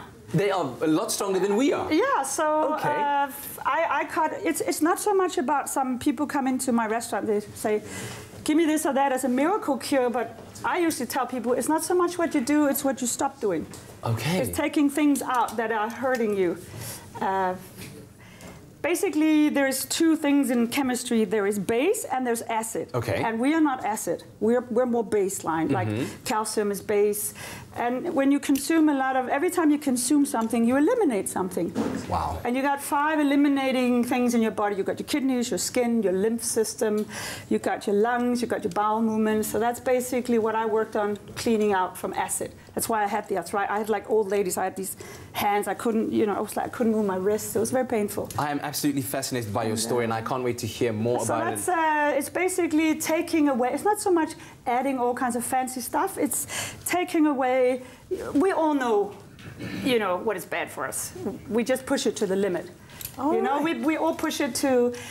That's human nature. I was smoking for 40 years, I'll tell you what, we're going to leave it open to our viewers at home to give us a call on 0214309881 and give us those culinary questions. How to eat raw veganism or like a raw vegan. We can also talk about vegan. We can talk about that as well. So give us a call. We'll be right back again with the Culinary Hotline. Bring ting, ting, ting. Oh, she's such a charm, man. Absolutely. So make sure you get those calls in. But first up, see, we have our ice creams. We all love a good scoop of ice cream. But if you're lactose intolerant, chances are you can't eat foods like cheese, butter, or even enjoy a glass of fresh full cream milk without harmful and potentially very embarrassing kind of side effects. But does lactose intolerance mean you can never enjoy dairy foods? Absolutely not. Thanks to Clover No-Lac milk in your diet, you can now enjoy dairy again with this morning's lactose-free ice cream, and you've already eaten half of yours. Amazing. It's crazy. Enjoy a homemade ice cream that's rich, creamy, full of flavor, and doesn't require an ice cream maker. Made with all natural, non-dairy ingredients, this ice cream will wow your friends and family and needs just 5 ingredients. For the ice cream, you'll need Clover No-Lac fresh milk, boiling water, frozen berries, honeycomb, and cashews, and pitta dates. First, chop up the dates, then put the chopped pieces into a blender. Pour in the boiling water and blend.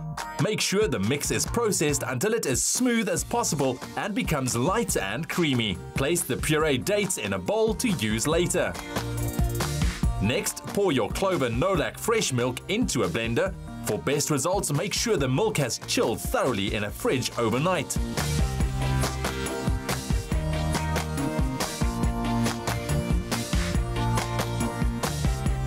Add the frozen berries.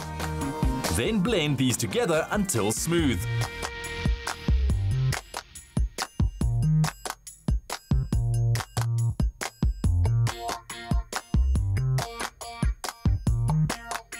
Add the pureed date mixture. Blend everything together until you have a smooth consistency. Transfer the mixture into a freezer-safe container or dish. Pop it into the freezer to set for 3 to 4 hours. Allow the ice cream to thaw for 5 to 10 minutes before scooping. Top with honeycomb and nuts for some crunch. With no refined sugar and no lactose, this delicious ice cream is guilt-free and sure to be a treat on your table this summer. Made with love by Clover. Clover No-Lac, lactose-free milk that lets you enjoy dairy again. Made with love by Clover. Made with love by Clover. Now, if the sounds of creamy, delicious custard sandwiches between layers of decadent pastry sounds appealing, then be sure to tune into Afternoon Express, because today, Chef Clem, he'll be treating the team in the loft to a creme patisserie eclair, a tasty treat not to be missed. That's all taking place on Afternoon Express. Head on over to their Facebook page, like the page, get the ingredients list, and get ready to get baking. All right, we're back again in the kitchen with Beatrice Holst. Of course, we're talking about veganism because today is World Vegan Day, and she is the owner of Roxy Raw vegan restaurant that has just now become one of the top 5 in the world. And so we're learning a lot of fascinating facts about veganism, how to go about it, why it's so good for you. The one question I wanted to ask is, why do you think the world has taken to it so much? It's become a bit of a popular trend. Yeah, you know, there's I do classes in my restaurant at night, and I have a lot of kids that come and sign up. They're 12, 13 years old. There's a whole school in Sea Point here where a lot of the kids have gone vegan because they watch things on the internet. Yeah. They watch What the Health, they watch the Cowspiracy, they watch all these, they see what happens to the animals. I went to it because, first of all, I was scared of getting old and I was sick. So now I worry about the animals, but a lot of younger people, I didn't know when I grew up where the meat came from. I grew up in a big city in Copenhagen, so I didn't see. But now they see these things on the internet. They get exposed to information, and they see. Also, you have a drought here in Cape Town. It takes 8,000 liters of water to produce half a kilo of meat. You know, stop eating meat. It could save a lot of water. It could do a lot for the environment. There are many reasons why people do it. So, but I think people are getting educated, especially online. They see on Facebook, Instagram. They see all this information. Especially the kids. A lot of kids come to my place. They drag their parents because they are. They see how the animals. They get turned off by how the animals are treated. Yeah, it's almost like those roles are now being reversed, where kids are now telling their parents to eat their veggies. It happens all the time. So what then happens to things? I mean, that we're told, let's say, growing up and going to school, you're told about calcium and how good that is for your bones. So if you're not drinking milk, then where do you get your calcium from? How do you know where to substitute what? Well, you know, there's a lot of calcium, there's a lot of protein in everything green, in nuts, in seeds, in olive. There's a lot of, you know, it's in, look at what a horse eats, grass. Okay. It's big and strong, you know. It's, and people are always, they come in my shop, they go, I'm worried about the protein, but I've got a lot of top boxers, top athletes, and they're all, one of the boxers told me that it used to take him a week to bounce back, and now it takes him a day. I've got a lot of bodybuilders, you know, because they know how they perform much better. When you eat a lot of meat, you get to produce a lot of acid. In your body, you got blood and you got lymph. The blood takes the nutrition around, the lymph takes the garbage, your garbage system. So when you have a lot of acid in your body, that makes your lymph thick, you know, and then people start getting blood thinners, tablets. There is no tablet, there's no operation that can clean out your lymph system, which is your garbage system, which initially goes to your kidneys. The only thing you can do is stop putting crap in your mouth. And also, I see all those cleaning products. Read the labels of everything. If there's all kinds of things in there. I saw a soda pop where they had petroleum in it the other day, you know? Read the labels, at least educate yourself and be aware of, you know, it makes a difference. I'm gonna ask our viewers at home to give us a call, because I'm sure you have very, very many questions to ask. So that number 0214309881. We'll be back again with Beatrice Holt with the Culinary Hotline Bling. Sing, sing, sing. Well, of course, it's time for us to take a quick ad break. When we return, we will be heading back into the kitchen with our Culinary Hotline. If you have any vegan-related questions, please do give us a call. That number 0214309881.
Call us on your cell phone. Culinary Hotline Bling. That can only mean one thing. You tuned in to your Culinary Hotline Bling. Ting, ting, ting. On your Feel Good Breakfast show, we've got Beatrice Hulse, owner of Raw and Roxy Vegan Cafe, one of the top 5 vegan cafes in the world. It's recently been voted in, and we're taking all of your questions about veganism since today is World Vegan Day. So Felicity from Johannesburg is on the line. Beatrice, good morning, Felicity. Hi, good morning, Clegg. So good to have you. Thank you for the call. What is your culinary conundrum? Okay, I follow a blood type diet, which is O positive, and I'm interested in going vegan. Now, I want to know, is it sort of like, how can I say? Is it blood type dependent? Yes, I'm blood type, I follow a blood type diet, and I want to know, with following a vegan diet, is there anything that I need to exclude being O positive? Because basically I have to exclude dairy and wheat from my diet. All right, so I think summing it up, she wants to know the effect of a vegan diet on her blood type. If she is now obviously going on a blood type specific diet, are there things she should exclude, think about? No. Yeah? I think that was a hype diet from the 80s. I don't think, but if it were, I say that, Patricia, whatever works, works. If that diet works for you, that's what you should do. We're all different, so if that works for you, but you have to consider that you got 2 liquids in your body. You got lymph and you got blood. Your blood takes your nutrition around, your lymph takes the garbage out. If you got a lot of acid in your body, your blood starts getting thicker, and that means obviously it's not a good thing to have thick blood. So all the vegetables thins out your blood and makes your blood healthy. You can't basically live with acidic blood. Can I basically ask, so are you saying that, because like you said, we're different, are you saying that the vegan diet would work for somebody, but that it wouldn't necessarily work for someone else? From all the people, I've had tons of customers in my restaurant I've had at least 30 people came to me dying who are now fine. But we're all different. So I say people should do whatever works for them. If you feel great, I can tell you some stuff where you feel a lot greater, but that's up to you. Okay, all right. And I also say you should question that. If you're following a diet, question it. Google it, research it. Is it for you? Who says what? Why are they doing this blood thing? Is there any evidence that works? Does it work for you? But I know that your blood will get less acidic and less thick. You can't live with acidic blood. Yes. If you cut out all the acidic-forming foods, such as sugar, bread, meat, dairy, all that stuff. Well, thank you very much for the question, Felicity. And a big question that we always get during the baking segments is, what can you use as a substitute for things like eggs, butter, and honey if you want to be staying away completely from animal products and you want to be vegan? What can you there's different. My recipes are raw vegan, but obviously you can also bake as a vegan. There's something called aquafaba, which works really well. It's the water from, if you buy a tin of, I would never buy a tin, but you can also cook the chickpeas. The water from the chickpeas, if you blend that, it will be like a meringue. Okay. And you can actually make meringues. You can use it to make breads, cheesecakes, whatever. And it's obviously just super healthy and not for a raw vegan. We did learn a bit about that on our show on Monday. Yeah, we do have a last question that came through from Mali, right? The question was this, that if she were to cut meat out of her diet, where does she start? Where does she start? So is it just one of those things where you go cold turkey, so to speak, or do you phase it out while absorbing other... I think people shouldn't scare themselves. Yeah. If you go... I went to cold turkey, but I had a death sentence hanging on my head. Yeah. And I was also, I don't know how old she is, I was like over 50. If you're younger, you just want to clean up your lifestyle, don't scare yourself, because also you will have a very strange social life. Now people are going to look at you and, you might incorporate it and just still go out a little bit, whatever feels right for you. But I would say just add a green juice a day. Okay. The penguins, they get really far. They take little tiny steps. They get across the Antarctic. So take little steps, don't scare yourself, have a green juice, maybe cut out some of the worst stuff. Maya Angelou, she said, if people knew better, they would do better, which is complete nonsense, because everybody knows better. You know better. I've never ever heard somebody taking on a Maya Angelou quote and saying that is complete nonsense. Because everybody knows what you're not supposed to eat. But we are going to come back because I want to taste this.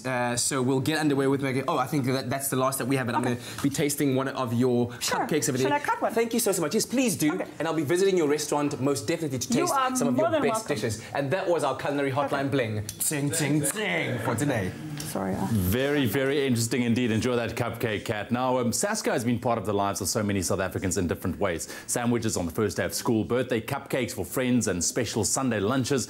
Now, sharing a love of food is part of Sasko's ethos, and they make it really fun with amazing events like the Sasko Chef's Kitchen. Now, Cholo joined the home cooks vying for glory in the morning session of the competition.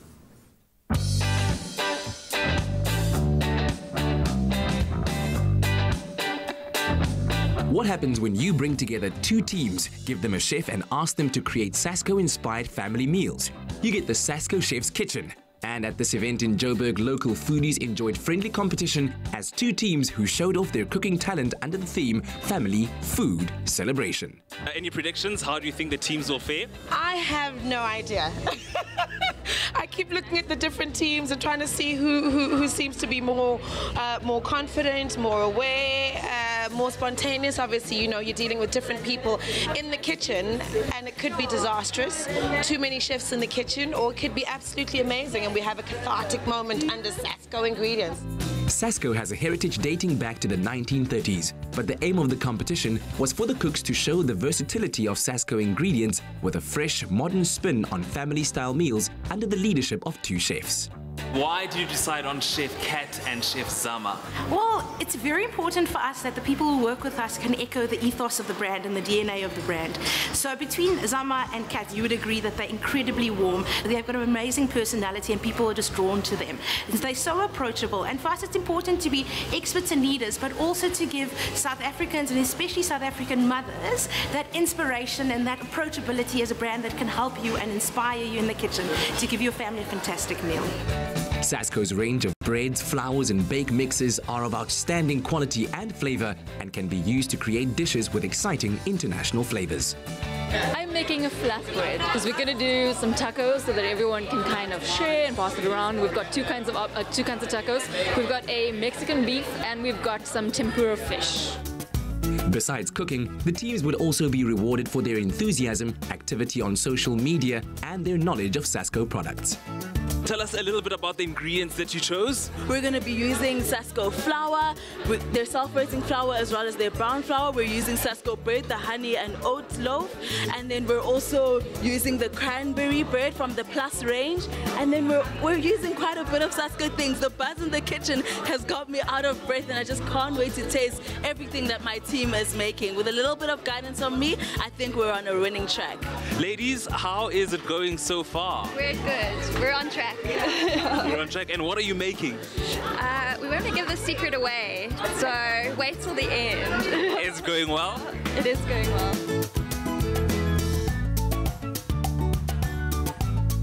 So we've just been told that time is ticking, and with me is Kat, and he seems quite chilled for someone who's under pressure, if I may say. You know what, I'm very stressed, but you know, I'm hiding it. But I'm very lucky as well that I've got an amazing team, and with that being said, they are driving the bus, and I'm just the conductor, so we'll see how it goes. It's a home run at this stage. Hey, we are going to Flavor Town, we're going Mexican, we're going bold, and we're bringing it home. I'm so excited. Firstly, I really hope that they get a better understanding of the Sasko brand and what we stand for. And I would say, obviously, the expertise that we have in the industry, which we have, so we'd like to share our knowledge. Secondly, we'd like to really demonstrate the variety of products that we have, give the guys a different skill, maybe something else they could learn. It's a reason we've got Sarah and we've got Henk to be able to give the guys some tips around food styling and photography. And most importantly, that they leave having felt that it was a fantastic day and having enjoyed spending time in the kitchen. We've been incredibly impressed, and the two teams absolutely shone. They nailed the brief, which was about creating a really fun family-style meals using the Sasko product creativity, and both teams have used it incredibly well. Have shown how to use the product as well, how to change it into something else, how to have shortcuts at home even. It just shows you how versatile all of these products actually are. After all fun in the kitchen, and a delicious feast for all, the moment had come to announce the winning team. Winner is Chef Kat. Well, you know what they say, if you can't stand the heat, get out of the kitchen. Well, these guys definitely withstood the heat, the pressure, and the stress to come out the ultimate winners. And as Kat calls it, I definitely can't wait to get to Flavor Town to dig into all that yumminess. Yay! It looked like such a fun event indeed, but congratulations to Chef Clegg and his team for winning the morning session at the Sasko Chef's Kitchen event in Johannesburg. But we're also happy to say that Chef Zama's team won in the afternoon session, so in the true sense of everyone was a winner with Sasko. Well, I'll tell you what, you can actually just call me Katlejo. Don't call me Chef Katlejo, but it's cool. Beatrice is here with me, and she's just made a beautiful chocolate ganache with some interesting ingredients. What went into the blender there? Yes, I put it in a blender here, and I put in 3 avos. Yeah. About 1.5 cups of coconut oil and 2 cups of raw cacao. And I added, we didn't have any honey, so we did maple syrup, which is also something you can use for instead of white sugar. You could also use raw honey. If you like xylitol, you could use xylitol, stevia. You could use dates. And for this recipe, you can also add mint, or if you like others, if you like chili or stuff like that, you can add it to your chocolate. And then you just put it in there. And then you just put it in here, and you put it in the fridge for about an hour. That's also how we make. If you leave the coconut oil out. Go ahead. Yeah. If you just take 4 avos, a cup of water, and the cacao, you freeze it, you have the best chocolate ice cream ever. Oh, it is so chocolatey. Yeah, and it's got. It's basically you're eating avocado. Wow. It's got a great texture to it. Yeah, well, the texture, it has to be blended a little bit more. We don't want to make so much noise. So you just kind of go like that. Just like that. And then you just keep filling it up. It goes in the refrigerator for about an hour, and then it sits like that. It looks absolutely fantastic. And thank you very much for sharing your knowledge with us this morning. I think there's still so much more that we can learn. But of course, keep those questions coming on our Facebook page. We'll do another culinary hotline bling. Ting, ting, ting. Next week. Clover Nolac. Lactose-free milk that lets you enjoy dairy again. Made with love by Clover. Made with love by Clover. Do you want this one? Well, it's how to shine with Mac Kitchen cleanup time, and some of the filthiest items in your kitchen are the ones you least expect. Now, sure, the floor or the sink is dirty, but what about your wooden spoon or your can opener or your favorite spatula? Yes, these are some of the dirtiest items in your entire home, not just in the kitchen. So these modern utensils that are made of rubber, metal, wood require obviously a special approach and some special care. So let's start with our wooden spoons. First, cleaning tip, don't put items like a wooden spoon in a dishwasher. The heat and the detergents can obviously damage the wood and shorten its lifespan. These should be washed with MAC dishwashing liquid and water right after use. Don't let the dirt or food cake to the wooden spoon. With its high foam formula and active lemon, MAC will remove heavily caked on food pretty easily, and then you just soak it in warm foamy solution of MAC and for a good 10 minutes or so, and remember to rinse it off and air dry. And then I think a good trick to stop grease from sticking to the wooden spoons is to hold them under cold water just before you actually use them. Very good. I don't know if you know this, but another culprit for germs is a can opener. You would never think it, right? They just aren't cleaned as often as other kitchen utensils. Now, the problem is that people use them to pop open a can and then toss it right back into the drawer when they're done. Now, this is a big no-no. Can openers are exposed to food every time they open a can, and food quickly turns rancid if not cleaned off. Worst yet, the opener can contaminate other items in the drawer as well. So make sure you wash them every single time you open a can. A simple solution, toss your can opener into the wash every time you use it, just as you would do a knife or a fork or a spoon. Yeah, very, very clever. And I think pay special attention to the area around cutting blades to be sure that all food residue is removed. I suppose it's logic, you know. Metal items shouldn't, like a grater, shouldn't go into a dishwasher as they will rust as well. Rather clean it immediately before anything has a chance to dry. Just run your grater under water, dip it in a foamy MAC solution, then wipe it with a wet sponge and wipe in the direction of the blades. It's something that freaks me out, actually, touching a grater This is so amazing. like that. I love this. There's also things that I kind of didn't know before, but the one thing that I did know is rubber spatulas have also been identified as one of the top places in the germs list of hiding. Area. Now, if you can, separate the handle from the spatula portion and wash both in hot, foamy water, rinsing thoroughly. If you can't wash it separately, then pay attention to the area where the handle joins the spatula. That sneaky little area right there, yeah, that's where germs like to live, huh? Ultimately, all is common sense, but it just requires a bit of thought and a bit of extra care. And I think cleaning really does come easy when you have Mac in your kitchen. We're making it easy for you to get your shine on with an awesome Mac hamper to boot. We're giving away each week. Now, to stand a chance of winning, you've got to SMS the keyword Mac to 33728. Those SMSs are charged at just R1.50. No free SMSs apply, and all the terms and conditions can be found on expressoshow.com. Exactly. This week's giveaway ends at midnight on Friday. Well, we're taking a quick break on your Feel Good Breakfast Show. When we get back, we connect with our parenting expert, Nikki Bush. And this morning, it's all about mind-challenging games for your children as all part of their development. Very interesting indeed. And then you want to stick around for this one. It's the cast of the play that goes wrong. Don't miss that. After the break, Alan Committee is in the house.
It's my Feel Good Breakfast Show. Welcome back to your Feel Good Breakfast Show, and comfortable too, right here on SABC3. Well, living your best life. We just reclined the chair and I don't know how to get it back up. So that's how to sit like this. Listen, let's get some more parenting advice on your Feel Good Breakfast Show. Nikki Bush is back. We're talking about those all-important games to play with your kids, specifically mind games, those puzzles as well, and why those are very beneficial. Can't get this back up.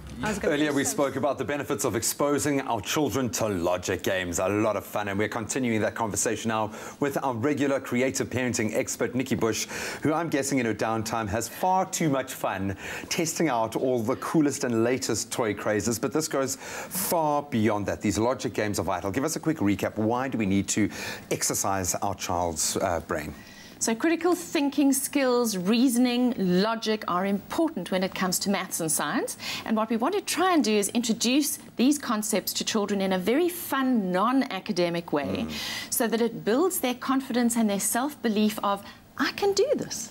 And you can also leave them to do it on their own accord. You don't have to put that pressure on them in a class environment, which I love. How do you approach this? What should I, as a parent, and parents out there, be considering when selecting a game for our child, a brain-teasing game? That's a great question, because we have some beautifully packaged games today, and this one is called Penguins on Ice. I've been able to tear my eyes away from it. It's very cute. It's actually a stunning game for a number of reasons. Firstly, when you're looking for a brain game, you need to look at the problem cards. Here we had cards. This is a booklet, and you need to have them graded in difficulty. So here we have the more simple, then you get to medium, then you get to the expert, so that it takes children through levels that don't destroy their confidence, but build their confidence.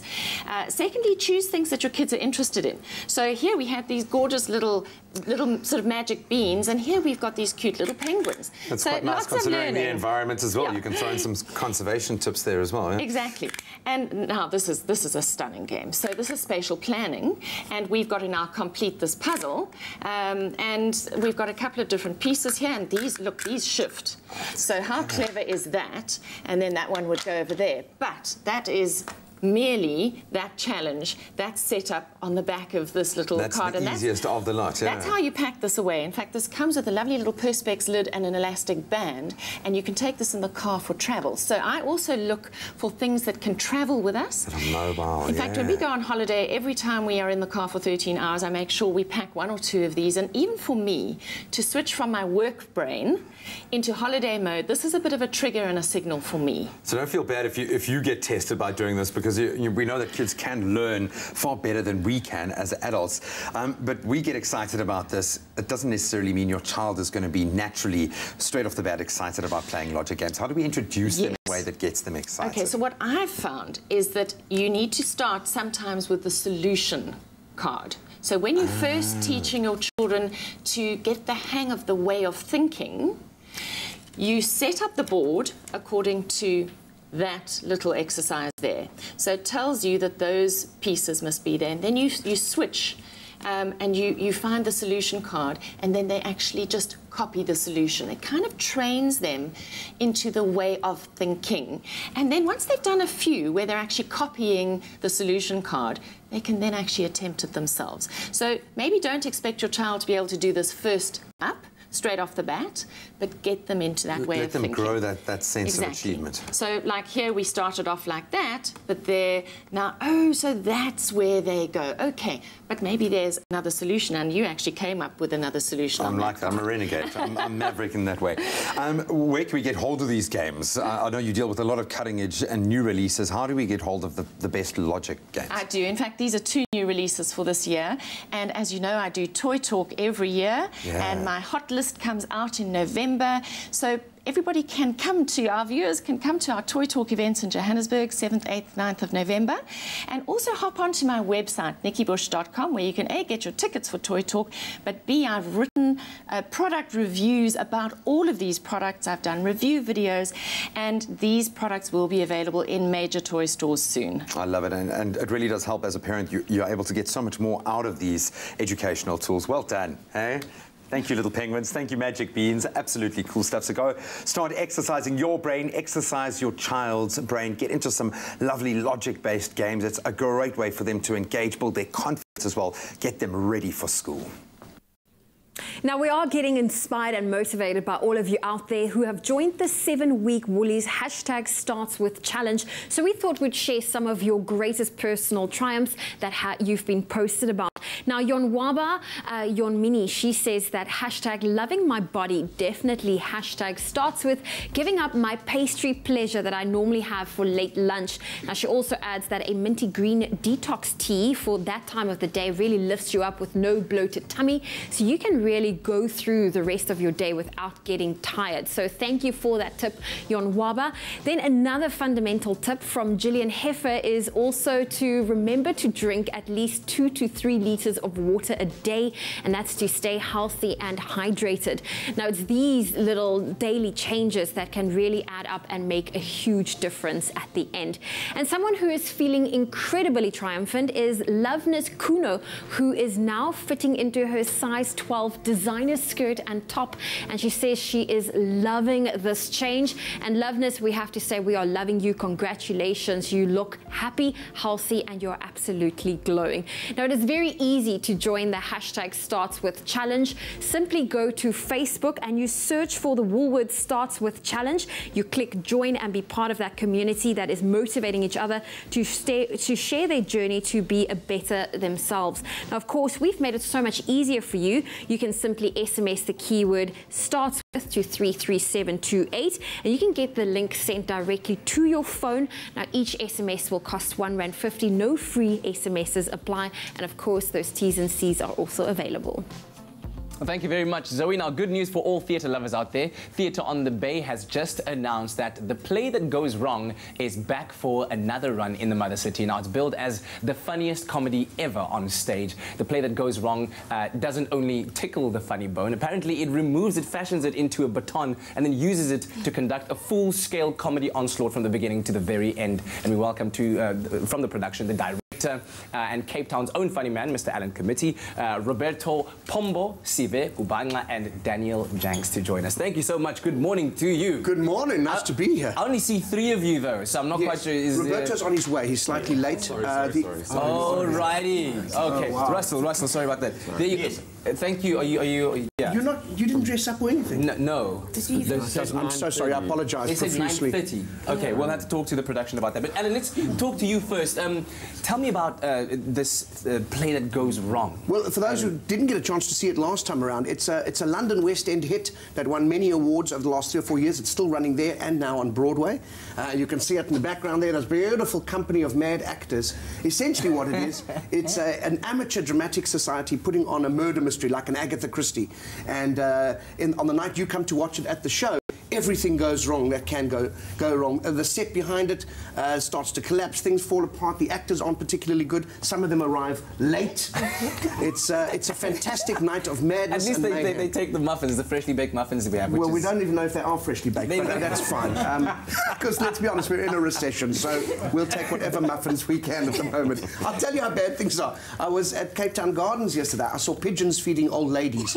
That's where we're at now. Okay, it's really very bad times, really bad times. Tell me about playing in a multiple award-winning production. Does that present a challenge to you as actors, as the company on stage, put a bit of pressure on you? No, not at all. I mean, first of all, it's wonderful to have a script which has won so many awards. It's a brilliantly worked script.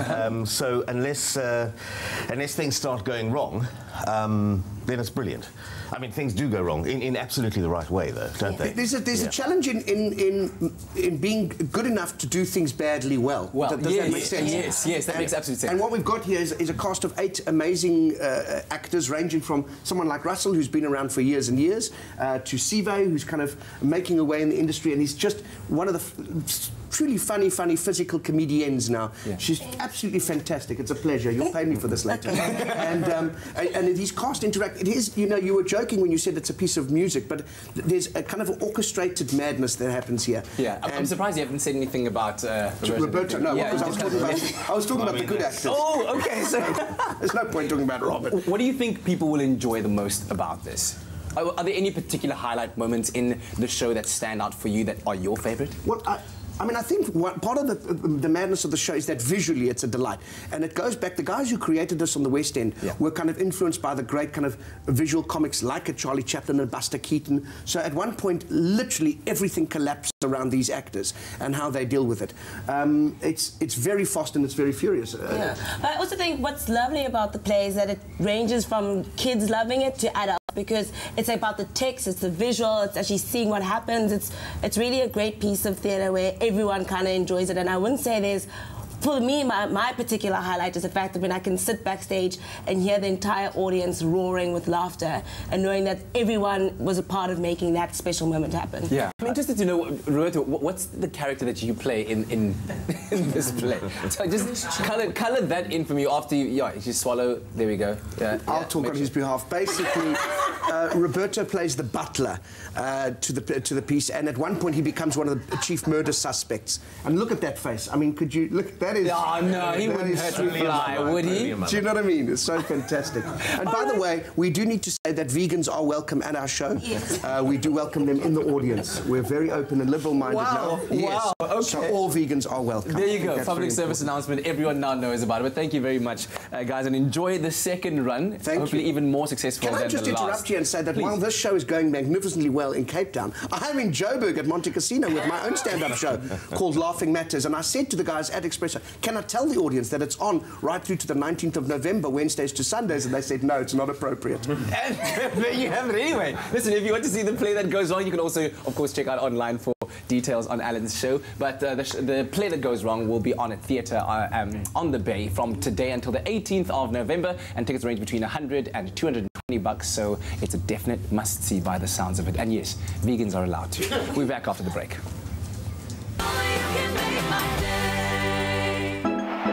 Get a taste of the smooth life and win when you buy Tropica. Follow the entry details on your Tropica bottle and stand a chance to win daily airtime prizes, weekly giveaways of Fujifilm Instax cameras, Daniel Klein His and Hers watches or travel vouchers. You could also win the grand prize of a trip for two to the Maldives and stay at the luxurious Adoran Resorts. Visit tropica.co.za for info and T's and C's.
It's my feel-good breakfast show.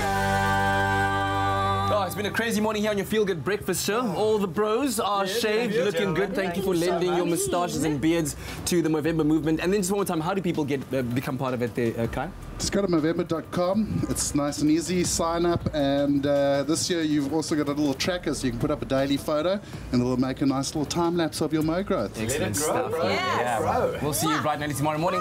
Bye. Cheers, guys. Too much. Bye.